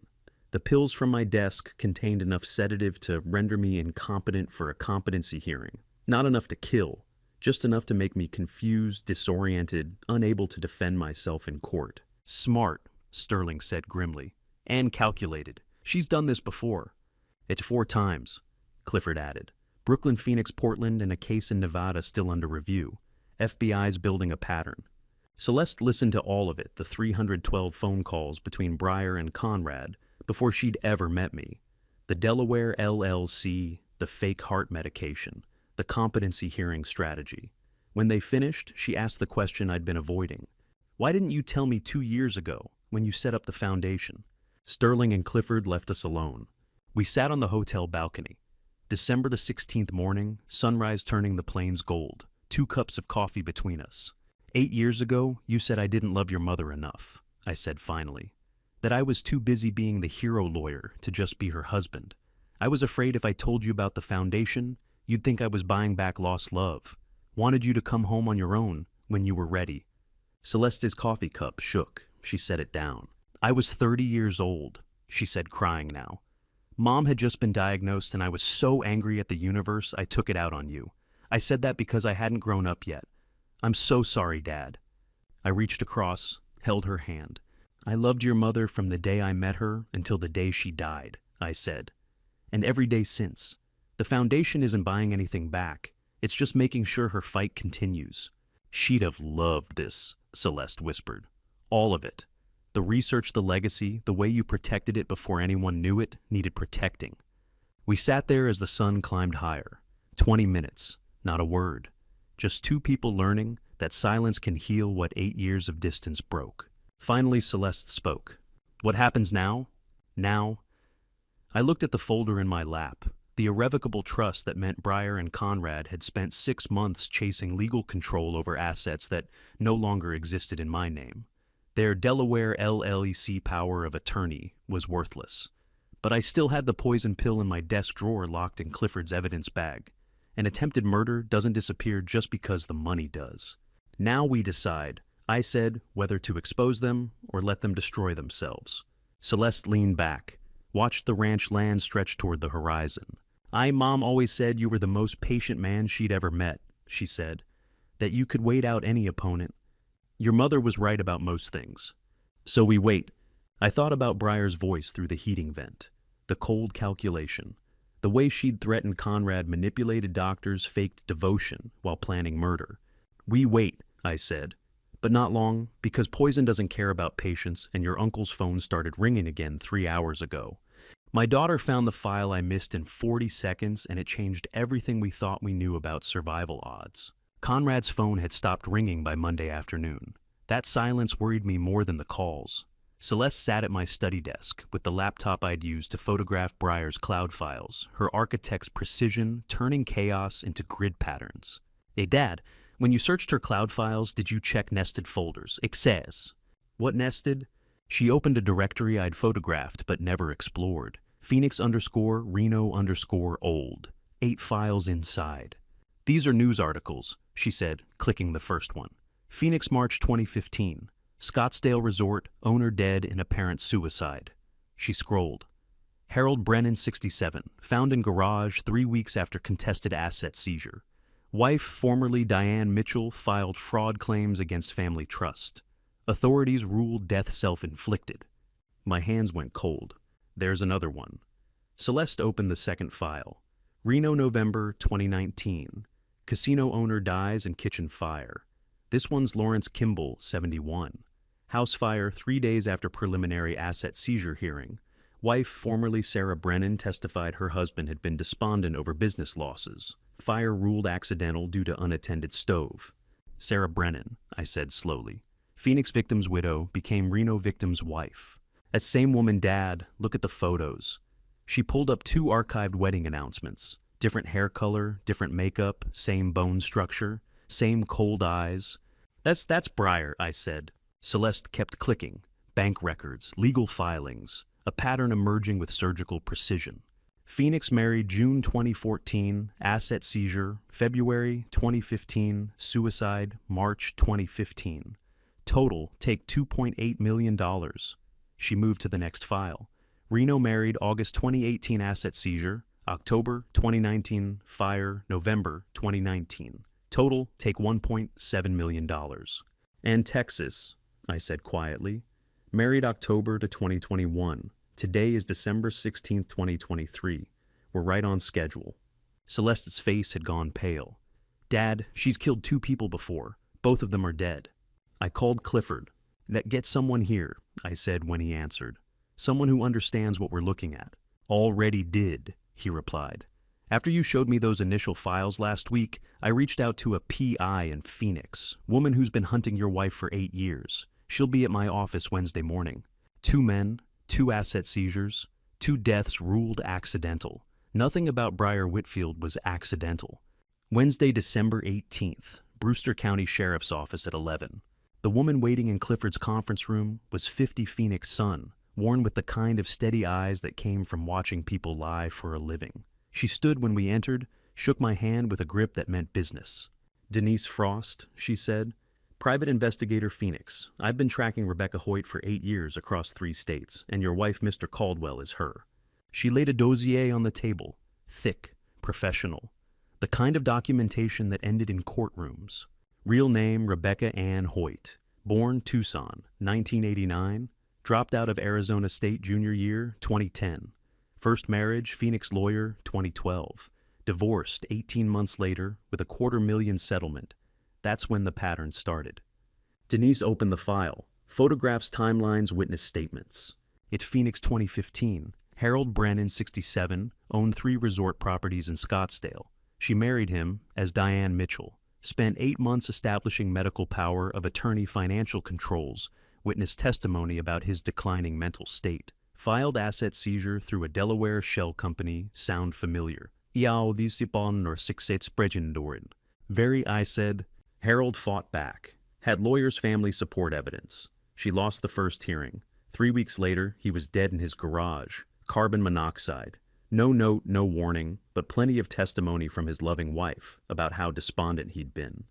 Police bought it, Celeste asked. Police had no reason not to, until the family hired me 6 months later.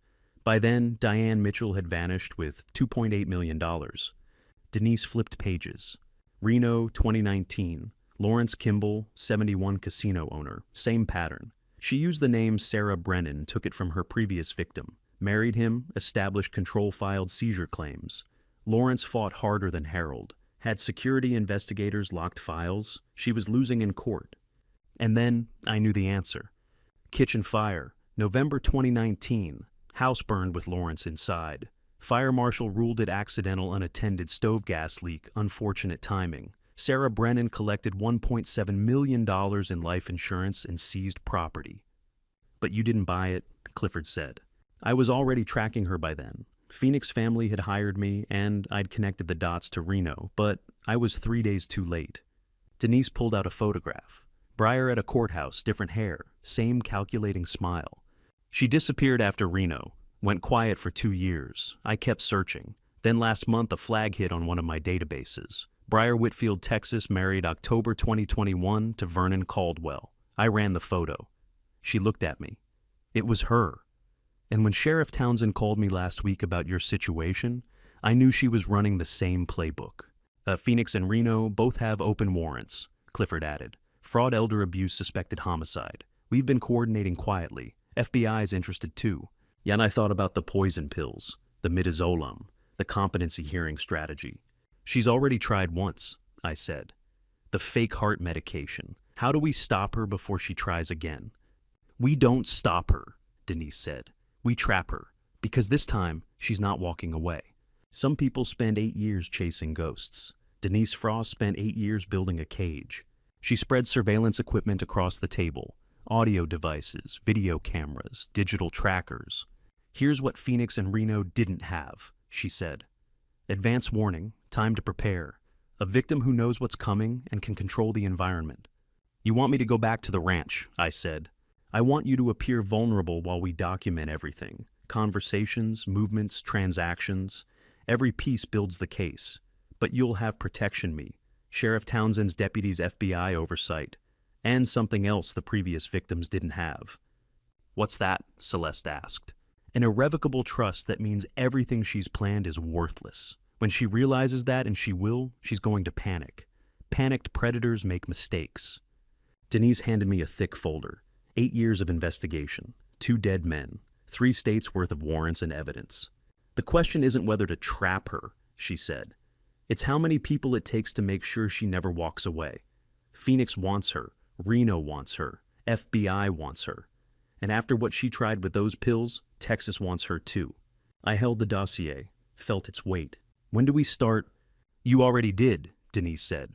The moment you collected evidence instead of confronting her. The moment you protected assets she didn't know were gone. The moment you called Sheriff Townsend instead of handling this alone. She looked at Clifford, then at Celeste, then back at me. Now we finish it, together. 5 people around my study table meant the difference between justice and another funeral mine. Denise's dossier sat in the center like evidence at trial. Celeste had printed tactical maps. Clifford brought secure phones.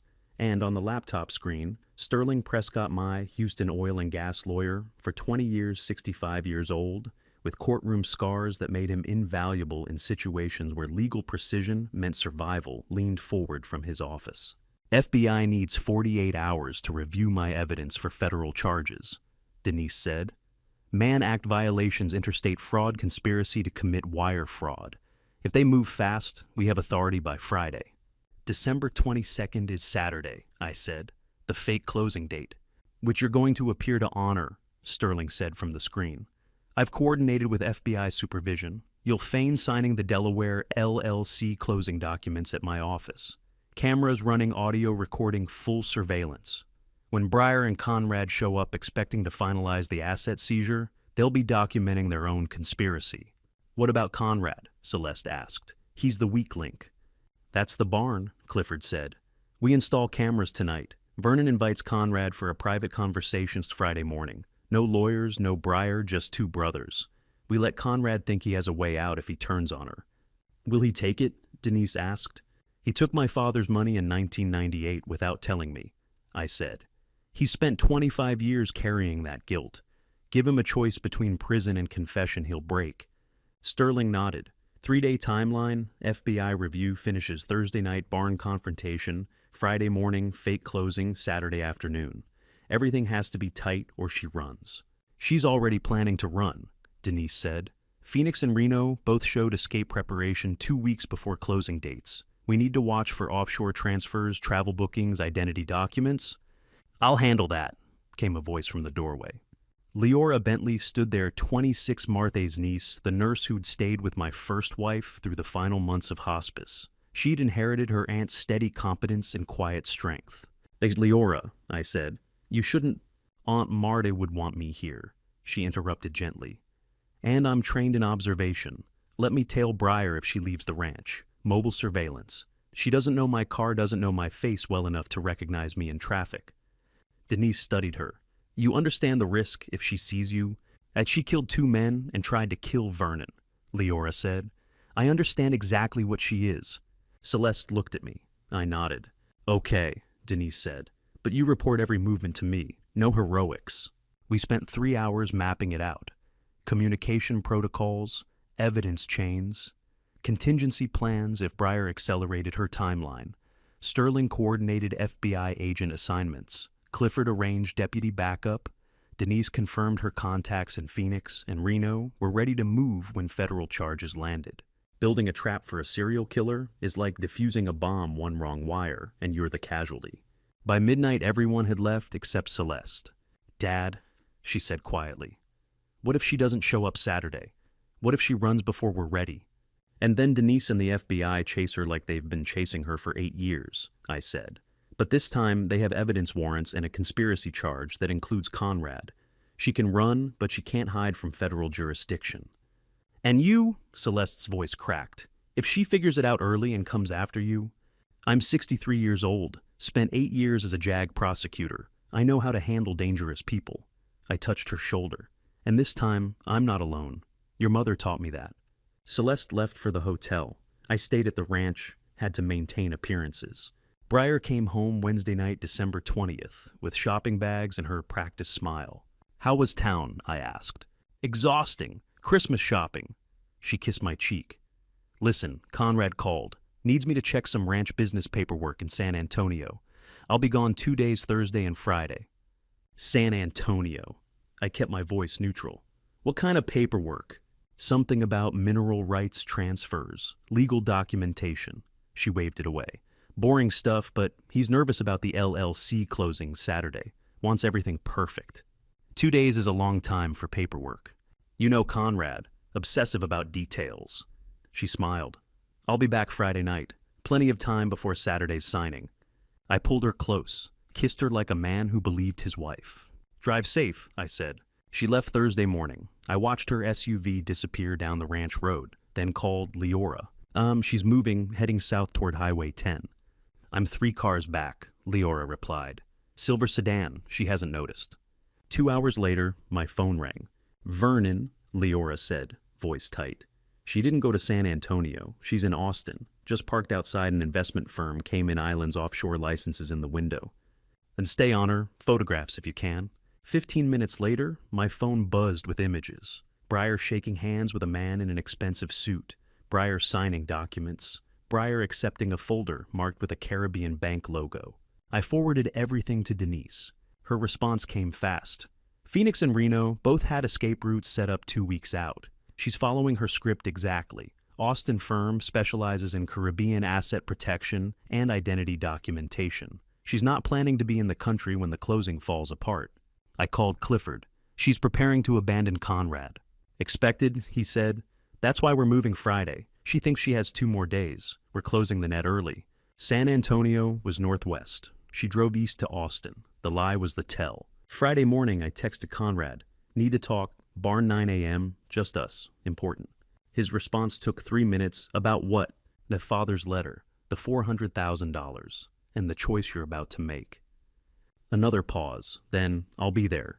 Denise sent final confirmation. Thursday night, FBI approved federal warrant package. Mann Act interstate fraud conspiracy, attempted murder facilitation. Agents standing by for Saturday closing. Phoenix and Reno warrants active. She's boxed. I looked at Leora's surveillance photos. Breyer's hand on the Cayman banker's shoulder. Her smile the same cold calculation she'd used in Phoenix and Reno, in my bedroom, when she'd offered me poison pills. She was preparing to vanish before the December 22nd closing, just like the pattern predicted. Leave Conrad holding the conspiracy disappear into Caribbean offshore networks, wait 2 years, and start again with a new name and a new victim. But this time, she wasn't hunting an isolated widower who didn't know what was coming. This time, I was closing the net 3 days early. And when Conrad walked into that barn Friday morning, he'd have a choice: confession or prison. Either way, Breyer's pattern was breaking. I just had to survive until Saturday. My brother's voice on the wiretap had the sound of a man watching his partner board the lifeboat without him. Friday morning, December 21st. Clifford's office. The emergency wiretap warrant had come through at midnight. Federal judge in El Paso signed it based on Denise's interstate fraud evidence and the attempted poisoning. We sat in the surveillance room, listening to Conrad's phone ring for the 8th time in 2 hours. No answer. 9th call, 10th, each one going to voicemail. On the 11th attempt, Breyer finally picked up. Her voice came through cold clipped. What? Where are you? Conrad's panic was audible. You said San Antonio. Your location shows Austin. Why are you in Austin? You aren't answering me. You aren't leaving me, are you? Silence on the line. 3 seconds, 4. Conrad, Breyer said slowly, like explaining something to a child. I'm handling details. Offshore accounts take precision. Did you think we'd keep money in Texas banks where Vernon's lawyers could freeze them? You didn't tell me about Austin. You didn't... I don't tell you everything. That's why this works. And this isn't working, Conrad said, voice breaking. Brent Mercer called yesterday, said someone's been asking questions about Phoenix, about Delaware LLCs, about... Mercer panics for a living. Ignore him. I can't ignore this. If Vernon finds out... Vernon's not finding out anything. Listen to me carefully. Her voice went hard. Don't panic. Be ready for the closing meeting in the ranch barn on the 22nd, tomorrow. Your brother will be there. I'll be there. Mercer will be there. We sign the papers file, the LLC transfer, and this is done. Finished. You get your $3 million, I get mine, and we never speak again. Never speak, what does that mean? It means exactly what I said. This is a business arrangement, Conrad. When it's done, it's done. She hung up. Conrad tried calling back twice. Both went to voicemail. Clifford looked at me. She's already abandoned him. He just doesn't know it yet. He knows, I said quietly. He's just hoping he's wrong. You can hear betrayal coming. It sounds like 11 unanswered phone calls in 3 hours. Saturday morning, December 22nd. The barn meeting was scheduled for 2 p.m. I was checking the camera placements Clifford's team had installed when Miguel found me in the stables. "Patron," he said, "need to talk, private." Miguel Ramirez had been my ranch foreman for 25 years, 55 years old, raised 6 kids, talked every spring about saving for his youngest daughter's college fund. Steady hands, honest eyes, the kind of man you trusted with your land and your livestock, because he'd never given you reason not to. He led me into an empty stall, shut the door, turned to face me with tears already streaming. "I'm not as good as you think," he said. My stomach tightened. "6 months ago, your brother came to me, offered me $50,000 if I installed reverse surveillance cameras to track your movements. Where you went, who you met with, what you did when Miss Breyer wasn't around." I said nothing, let him finish. "I took the money." Miguel's voice cracked. "I took it, Patron. Installed the cameras like he asked. 6 of them. Barn, study, window, garage, stable, office. I told myself I needed it for Maria's college. Told myself it wasn't really betrayal if I was just watching, not hurting." He pulled a canvas bag from behind a feed barrel, set it on the ground between us.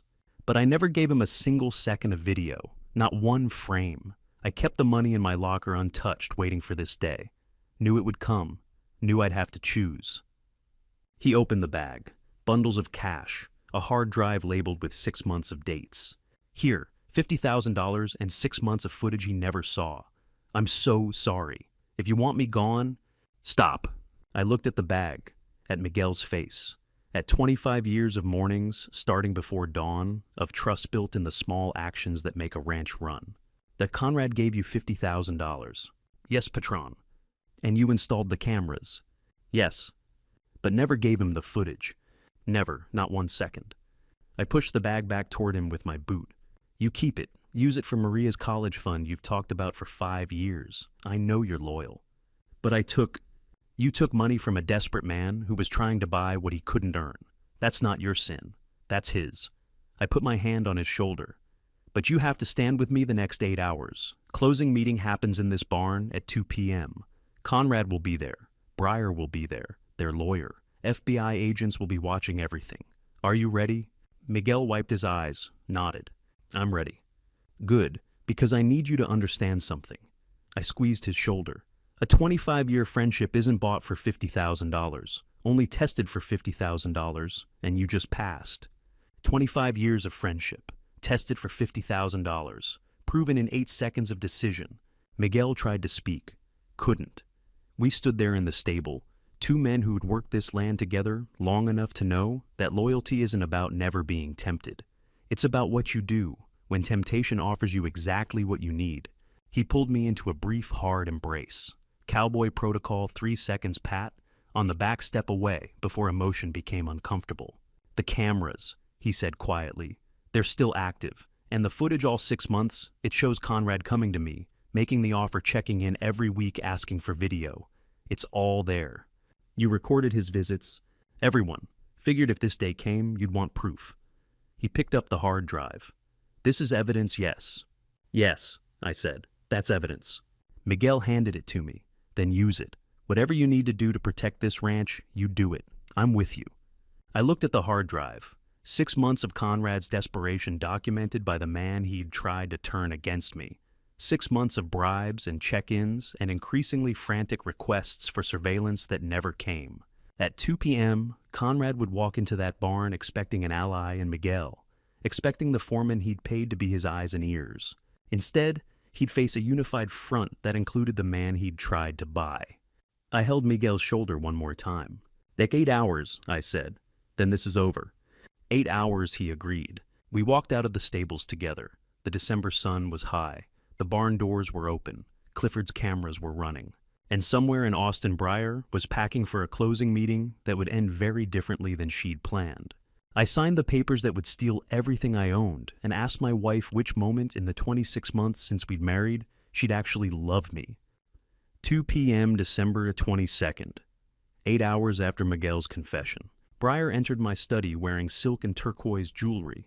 She carried the Delaware LLC closing papers in a leather portfolio. "Here they are, baby." She set them on my desk. "Final signatures. Then everything's protected. Conrad's coordinating with Brent Mercer in the barn at 4. I picked up my pen with a hand I let shake slightly, the forgetful old man routine. Where do I sign? She pointed to 3 places. I signed all 3 Vernon Caldwell in my clearest handwriting, steady enough to be legal, shaky enough to sell the performance. Thank you, baby. She kissed me. I love you. I love you too. I set down the pen. Which moment in our 26 months was the one where you actually loved me? She froze, half a second, eyes flickering calculation. Then recovered, smiled. Every moment, baby. Every single one. Good. I stood, kissed her forehead. Go meet my brother in the barn at 4 p.m. I'll be out shortly. Don't be too long. She left. I watched through the window as she walked toward the barn, the woman who'd planned my competency hearing while researching Cayman offshore accounts. The woman who'd called my brother 18 months before we'd ever met. 4 p.m. I stood on the ranch porch surveying positions. Miguel's voice crackled through the radio earpiece. Barn cameras live, Patron. All 6 angles recording. Doors fixed if you need fast exit. Yes, copy. Clifford next. 3 deputies with me, 200 yards West Hill. We see the barn door. Signal if you need us. Roger. Denise Frost. 2 FBI agents with me in the van back pasture. Federal warrants active. Your word, we move. Understood. Dark clouds rolled across the plains. High winds. First lightning crack split the sky to the north. I adjusted my cowboy hat. Felt the recording device in my shirt pocket. Felt the weight of 8 months of evidence, 26 months of marriage to a serial killer, 58 years of brotherhood about to end in a barn.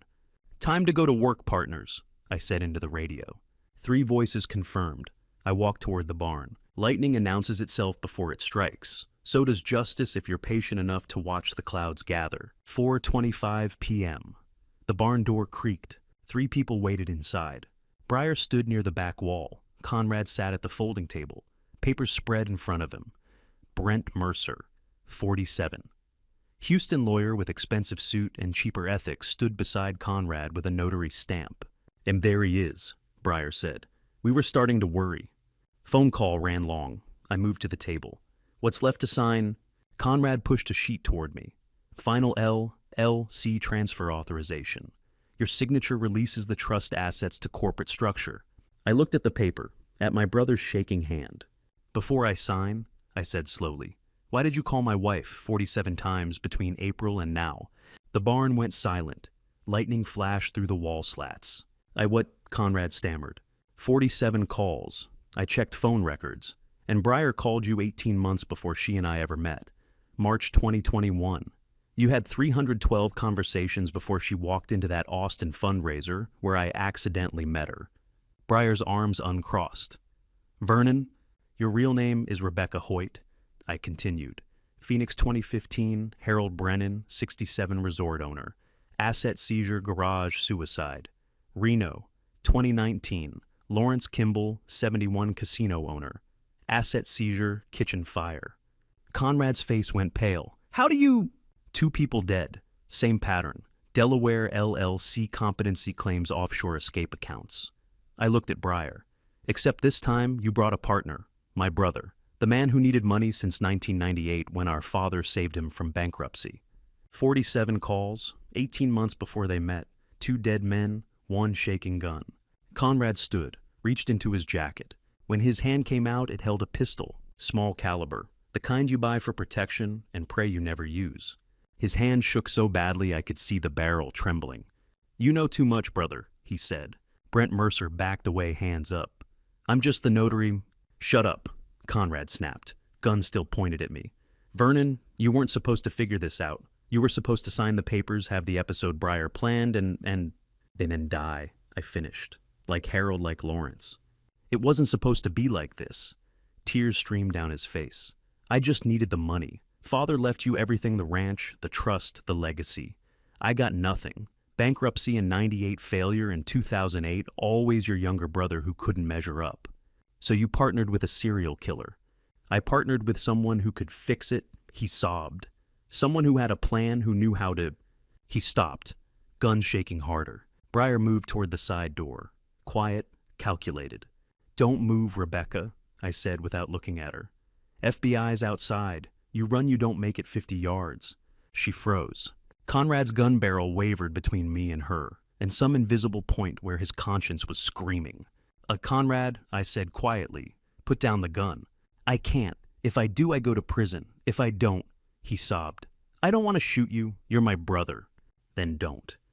But she said, Breyer said, way she's going to prison in Phoenix and Reno for homicide. I said, you can go with her, or you can put down the gun and tell the FBI everything. Your choice. Lightning cracked directly overhead. Thunder shook the barn. Conrad's hand shook. Gun pointed at my chest. The weapon trembled in the lightning flashes through the barn slats. When guns shake, the man holding them is waiting for someone to save him from the situation, from himself, from the choice he doesn't want to make. I stood still, brother, pointing a weapon at me, and waited to see who would save Conrad first. I pointed to the barn ceiling and watched my brother's conspiracy die in the space between his eyes and the cameras he'd never seen. Those cameras Miguel installed, I said. 6 months of footage, every conversation, every bribe attempt, every moment you thought you were buying his loyalty. Conrad's gun hand dropped slightly.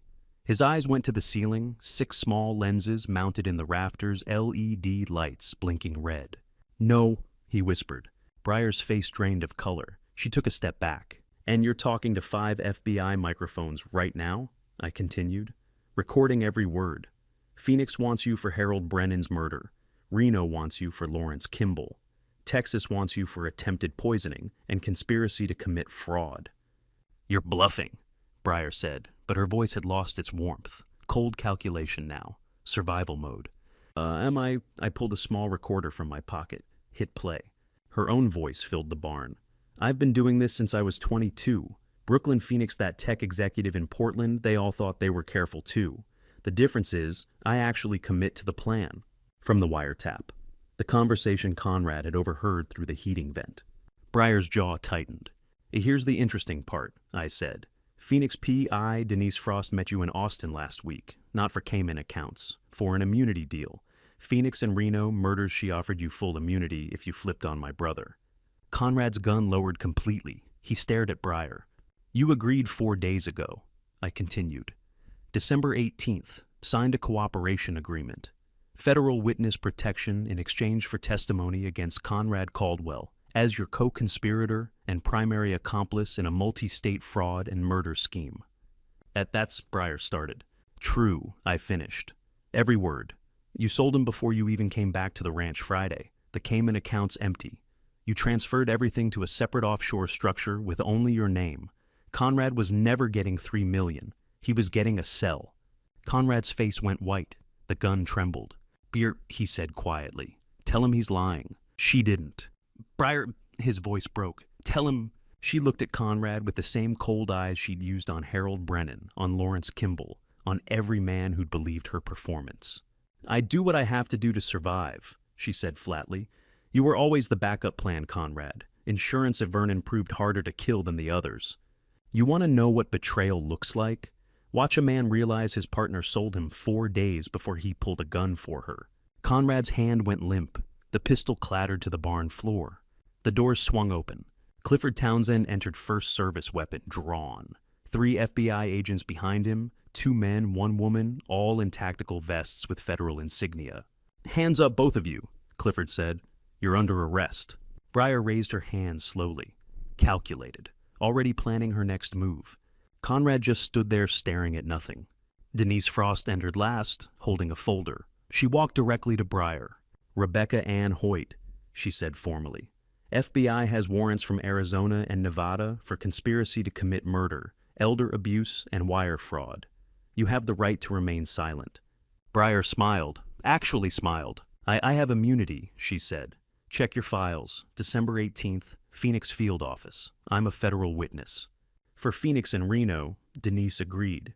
Not for Texas. Attempted murder of Vernon Caldwell, conspiracy to commit fraud and violation of the Mann Act fall outside your immunity agreement. You're going to jail, Rebecca. The only question is which state gets you first. The smile vanished. 2 agents moved forward with handcuffs. Breyer didn't resist, professional to the end. Conrad watched them cuff her, watched them lead her past him toward the door. She didn't look at him.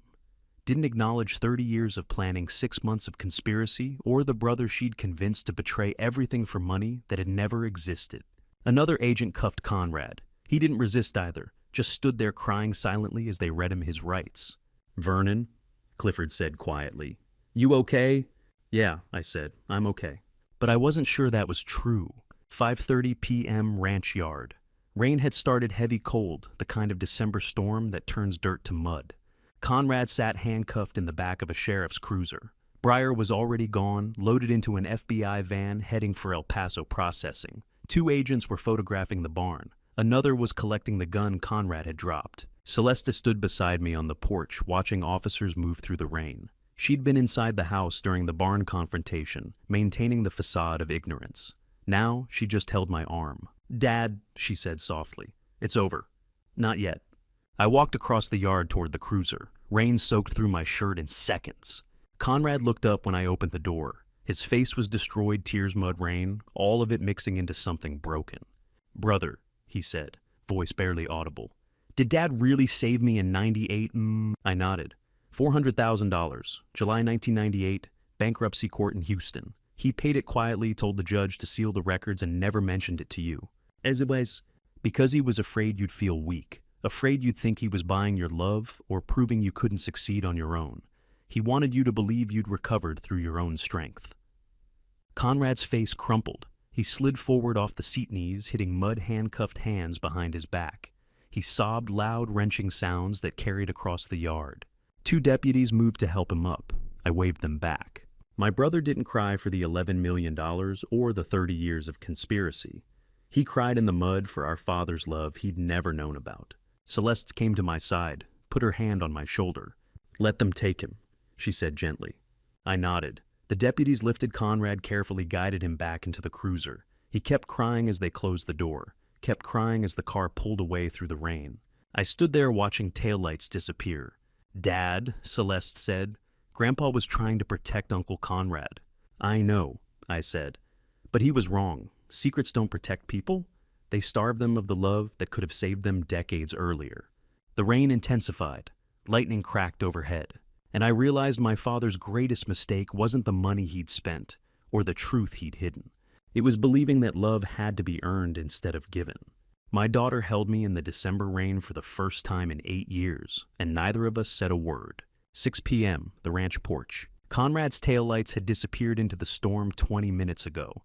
The FBI van with Breyer had been gone longer. Clifford and Denise had left after taking final statements, promising to coordinate with Phoenix and Reno prosecutors. Now it was just family. Celeste stepped forward from the porch overhang into the rain, wrapped her arms around me without speaking. Her shoulders shook, crying again, but different this time. Not grief, release. I held her. Let the rain soak us both. Let 8 years of distance dissolve in water and silence. Miguel and Maria stood near the barn entrance, giving us space. Maria, 60 years old. Miguel's wife, the ranch housekeeper who'd worked alongside her husband for decades, keeping this place running, wiped her eyes with her apron. She'd known Mart, had been there through the hospice months, had watched our family fracture, and was now watching it begin to heal. Finally, Celeste pulled back. Rain dripped from her hair. "Dad," she said quietly, "did Mom know about the foundation?" I nodded. "She suggested it, 3 weeks before she passed. We were sitting in the hospice room. You'd gone back to California the day before. She was lucid that morning, sharp, like the cancer had given her one last clear window." "What did she say?" I could still hear Marta's voice, weak but certain. She said, "Turn pain into road for someone else. Don't let this disease win by making you bitter. Make it lose by helping the next family who walks this path." Nasur. Celeste's face crumpled. Second time she'd cried today. First was in the hotel when we'd talked about the 8-year rift. This was different. This was her mother's voice reaching across 6 years to give her daughter permission to come home. "I blamed you," she whispered. "For 8 years I blamed you for not loving her enough. But she was teaching you how to love her even after she was gone." "She was teaching us both," I said. Celeste looked at the ranch, the barn where Conrad had pulled a gun, the study where I'd signed papers that meant nothing, the land that had nearly been stolen by conspiracy. "And Dad," she said, "I want to come home. I want to work for the foundation, with you, help run it, make sure Mom's legacy does exactly what she wanted." I pulled her close again. The foundation needs a CEO, someone who understands structure and planning and how to turn money into impact. Someone who cares about the mission more than the salary. I'm an architect, she said. I build things. Let me build this. Then come home. Some people spend 8 years running from grief. Others spend 8 years learning grief can be transformed into someone else's hope. Miguel and Maria approached slowly. Maria carried towels. Patron, Miguel said. The barn cameras are dismantled. FBI took the hard drives. House is secure. You should rest. Thank you, Miguel. Both of you. I looked at Maria.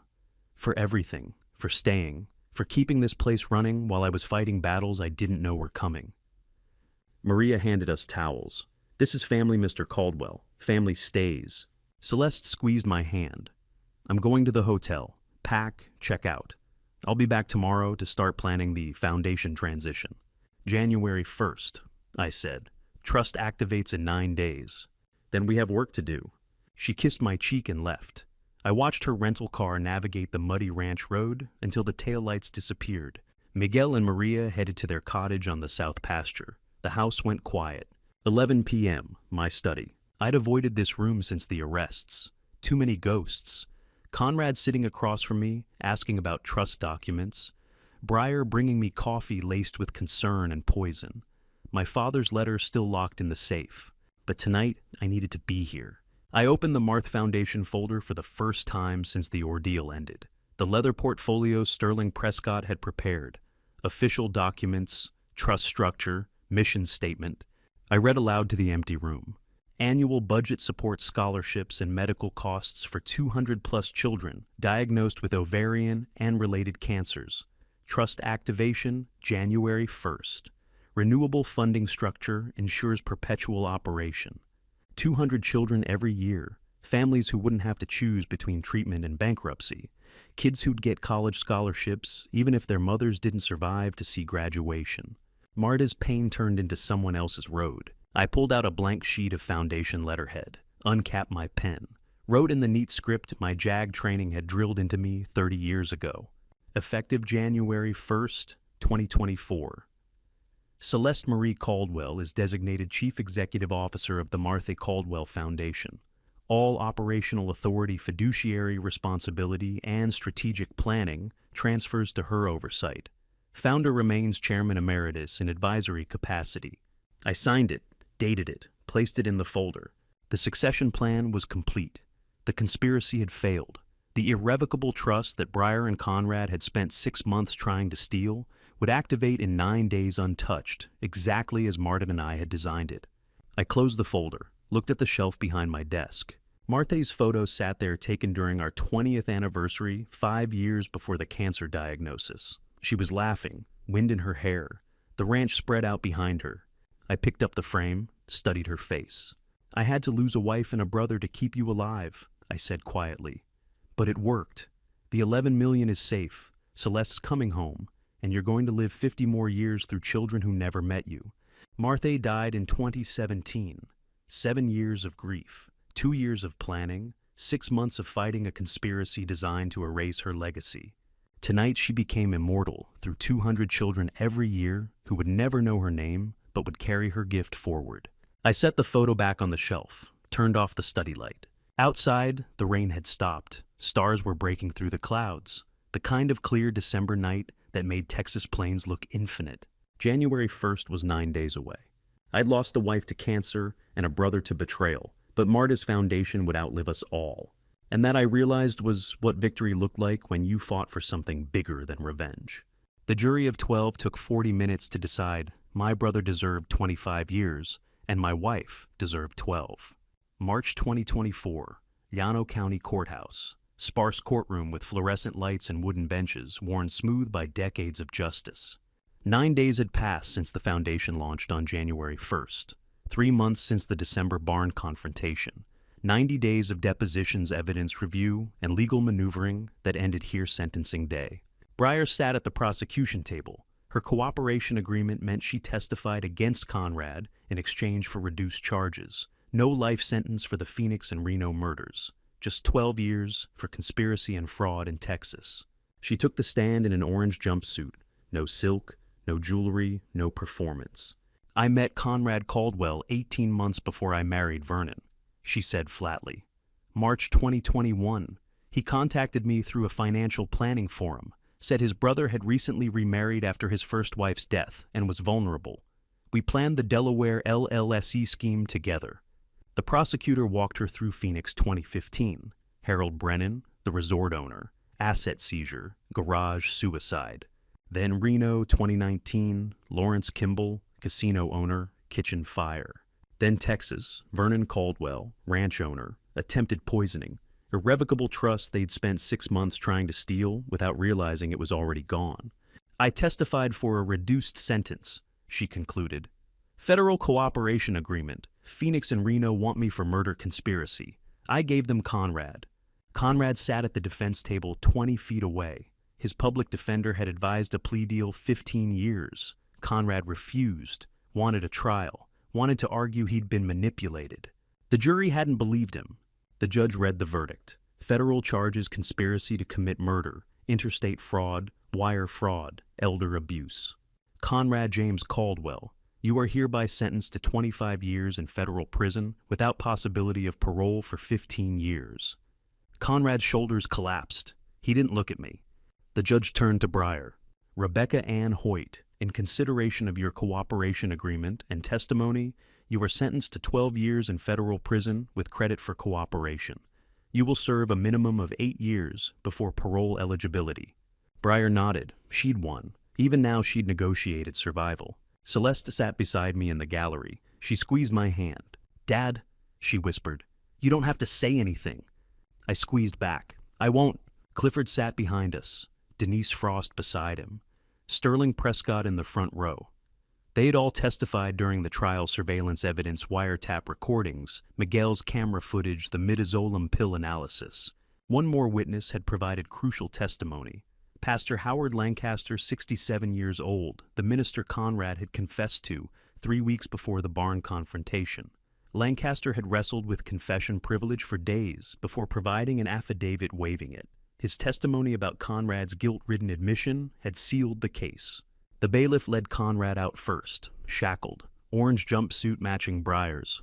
He looked at me as he passed, mouthed 2 words, I'm sorry. I didn't respond. Breyer walked past next. Didn't look at me, didn't look at anyone, just walked.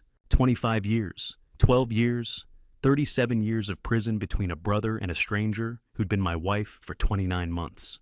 The courtroom emptied. Celeste and I stayed seated. It's over, she said quietly.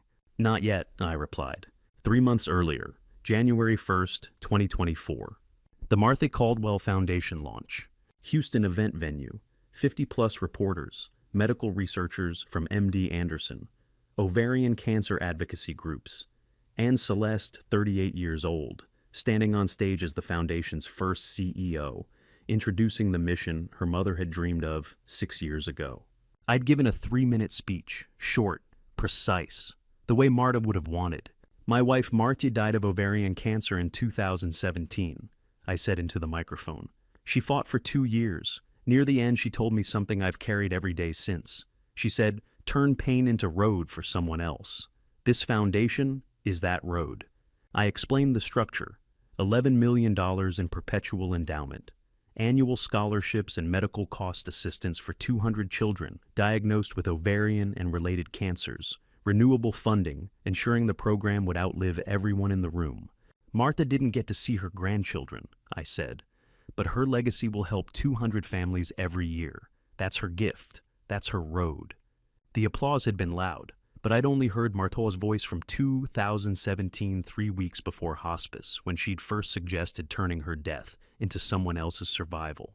March 2024, ranch office. 2 days after sentencing. Celeste brought me an envelope. Plain, no return address. Warden sent this, she said. Breyer wrote it but never mailed it. He thought you should see it. I opened it. Single sheet of prison stationery. Handwriting I recognized.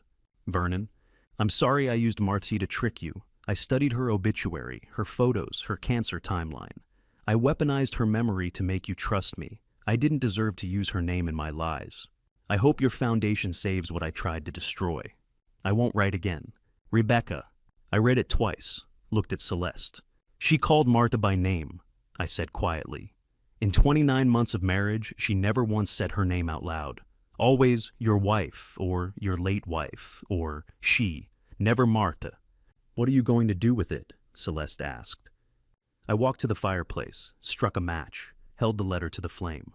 You burn letters when words come too late, or when the person who matters already heard the truth from heaven. The paper blackened, curled, turned to ash. Dad, Celeste said. Marta already forgave me, I said. From above, the moment I signed those foundation papers 2 years ago. The moment I chose her legacy over my pride. She doesn't need Rebecca Hoyt's apology. Neither do I. I watched the last corner of the letter disappear into flame. Some apologies arrive too late to matter. Some loves survive, even the people who tried to destroy them. Celeste stood beside me as the fire settled. The foundation funded its first 50 scholarships last week, she said. Applications from families in 12 states. Kids fighting what Mom fought. We're changing lives, Dad. I looked at Marta's photo on the shelf. The same frame, the same smile. The woman who'd taught me that pain could be transformed if you were brave enough to let it. She knows, I said. Outside, March wind swept across the ranch. Spring coming, new season, new chapter. Conrad would serve 25 years in federal prison. Breyer would serve 12. The conspiracy was over. The foundation was alive. And Marta, 6 years gone, was more present now than she'd been the day she died. Because love doesn't end when the person leaves. It just finds new roads. Christmas came to the ranch a year after I'd almost lost it, and every person who'd saved it sat around my fire pit. December 25th, 2024, clear Texas sky, temperature dropping toward 30. Breyer's letter had burned in March. Conrad was serving year 1 of 25. The foundation had distributed scholarships to 50 families across 12 states, and my porch was full of people who'd fought beside me. Celeste brewed coffee in the kitchen. She had moved home permanently in April, converted the guest house into her office, and ran the foundation with careful planning. Miguel and Maria arrived first carrying foil-wrapped barbacoa. Maria set dishes on the table, while Miguel checked the fire pit mesquite wood, stacked precise. Leora came next with pecan pie, Martha's recipe. 26 years old, nursing full-time at the Llano Hospital, carrying her aunt's gentleness in everything she touched. Clifford pulled up in his truck, retired sheriff's badge still on his dashboard. He carried a bottle wrapped in cloth. But 30 years old, he said, unwrapping Kentucky bourbon. Saved it for a day that mattered. This is that day. Sterling arrived by helicopter landing in the South Pasture. Howard Lancaster drove from town in his modest sedan, pastor's collar visible. And then my son. Hayes pulled into the ranch drive at 4 p.m. 35 years old, my son from Mart, working oil deals in the Permian Basin, the way his mother had taught him, careful, strategic, honest. He embraced Celeste, shook hands all around, then found me. Dad, he said, Permian Basin deal closed yesterday. Mom would be proud of how you kept everything she built. I pulled him close. She'd be proud of you for building more. 9 people gathered around the fire pit. Howard gave the blessing. Lord, he said, hands open, we thank you for bringing this family through fire and returning them to fellowship. Bless this food and these souls. Amen. We ate barbacoa and talked about the year. Celeste described foundation applications. 217 families helped 3 research grants funded at MD Anderson. Hayes talked about oil prices and Permian production. Miguel mentioned the new fence line. Maria asked about everyone's health. Clifford poured whiskey into 9 glasses. We raised them without toast. Some moments don't need words. The sun touched the horizon. I stood. Wait here, I said. I walked to my study, pulled open the filing cabinet drawer I'd locked a year ago, retrieved the stack of papers I'd kept as evidence but no longer needed. Waiver forms, power of attorney, Delaware LLC closing documents, Breyer's letters, all of it the paper trail of a conspiracy that had nearly stolen my life. I carried the stack back to the fire pit. Everyone watched. Waiver, I said, feeding the first sheet to flames. Power of attorney, another sheet. Delaware closing documents, a thick bundle. Her letters, all of it lies. Watch it burn. The fire consumed them quickly. Paper curled black, turned to ash, rose into December sky. Miguel spoke quietly. Patron, some paper deserves fire more than filing cabinets. Celeste touched my shoulder as the flames rose. It's over, Dad. Really over. Paper burns faster than memory. The fraud documents disappeared in minutes, but the lessons would last the rest of my life. The gathering continued until dark. Stories, laughter. Leora's pecan pie served with Maria's coffee. Clifford's bourbon passed around again. Hayes and Celeste comparing business strategies. Howard talking quietly with Sterling about legal ethics and forgiveness. Family, not all by blood, but all by choice. One by one they left.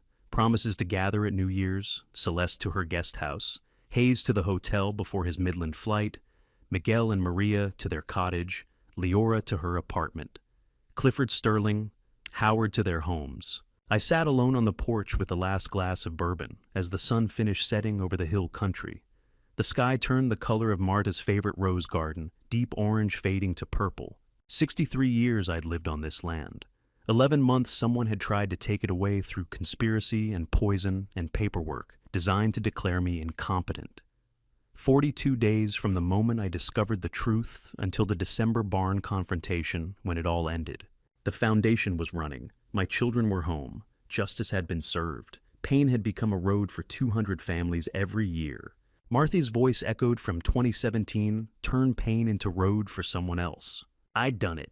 We'd done it. You want to know what winning looks like at 63 Whiskey Sunset and every person who fought beside you still breathing around your fire. I took a sip, felt the burn, watched the last light disappear behind the hills. Conrad would serve 25 years. Breyer would serve 12. The irrevocable trust I'd established had saved everything Martha and I built. The ranch would pass to Hayes and Celeste. The foundation would outlive us all. Sometimes old men forget where they put their keys or what day it is or the name of someone they met last week. But there are things old men remember better than anyone else.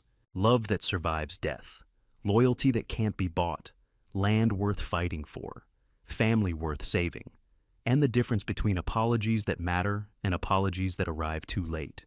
I finished the bourbon, set the glass down, looked at the empty chairs around the fire pit. Christmas 2024. 1 year after the conspiracy ended, the ranch was quiet. The fire had burned to embers. The stars were coming out. I stood, walked inside, turned off the porch light. Tomorrow Celeste would review January scholarship applications. Hayes would fly back to the Permian Basin. Miguel would check the fence line. Maria would clean the kitchen. Life would continue the way it always had on this ranch, steady, purposeful, rooted in land and love. But tonight I slept, knowing Marta's legacy was secure. My children were home, and the road we'd turn pain into would carry families forward long after my name was forgotten. That was enough. That was everything. And to you, listening to my story, remember this family betrayal doesn't always announce itself with violence. Sometimes it arrives wearing the face of love. I spent 63 years believing that silence protected the people I loved. My father kept secrets to shield my brother from shame. I kept secrets to preserve his dignity. But those hidden truths became the soil where family betrayal took root. Don't make my mistake. Don't confuse silence with protection. The truth told in love, even painful truth, is always stronger than secrets kept in fear. This family story taught me something I wish I'd learned earlier. Loyalty without honesty isn't loyalty at all. It's just enabling betrayal to grow in darkness. When you love someone, you owe them the truth, even when it's hard to give and harder to receive. I believe God allowed this family betrayal to teach me what love really requires, not just protection, but courage. The courage to speak truth, the courage to demand accountability, the courage to forgive without forgetting the lessons. My brother's choices were his own, but my silence made them easier. If this family story moved you, I'd love to hear your thoughts in the comments below. Have you ever faced family betrayal or had to choose between loyalty and truth? Your perspective might help someone else navigating their own difficult path. Please share this with anyone who needs to hear it and subscribe to for more stories about resilience, redemption, and the complicated truth about family. Thank you for staying until the very end of this journey with me. Some details have been adjusted for storytelling and reflection, but the lesson remains true. Secrets don't protect. They starve the very love they were meant to preserve.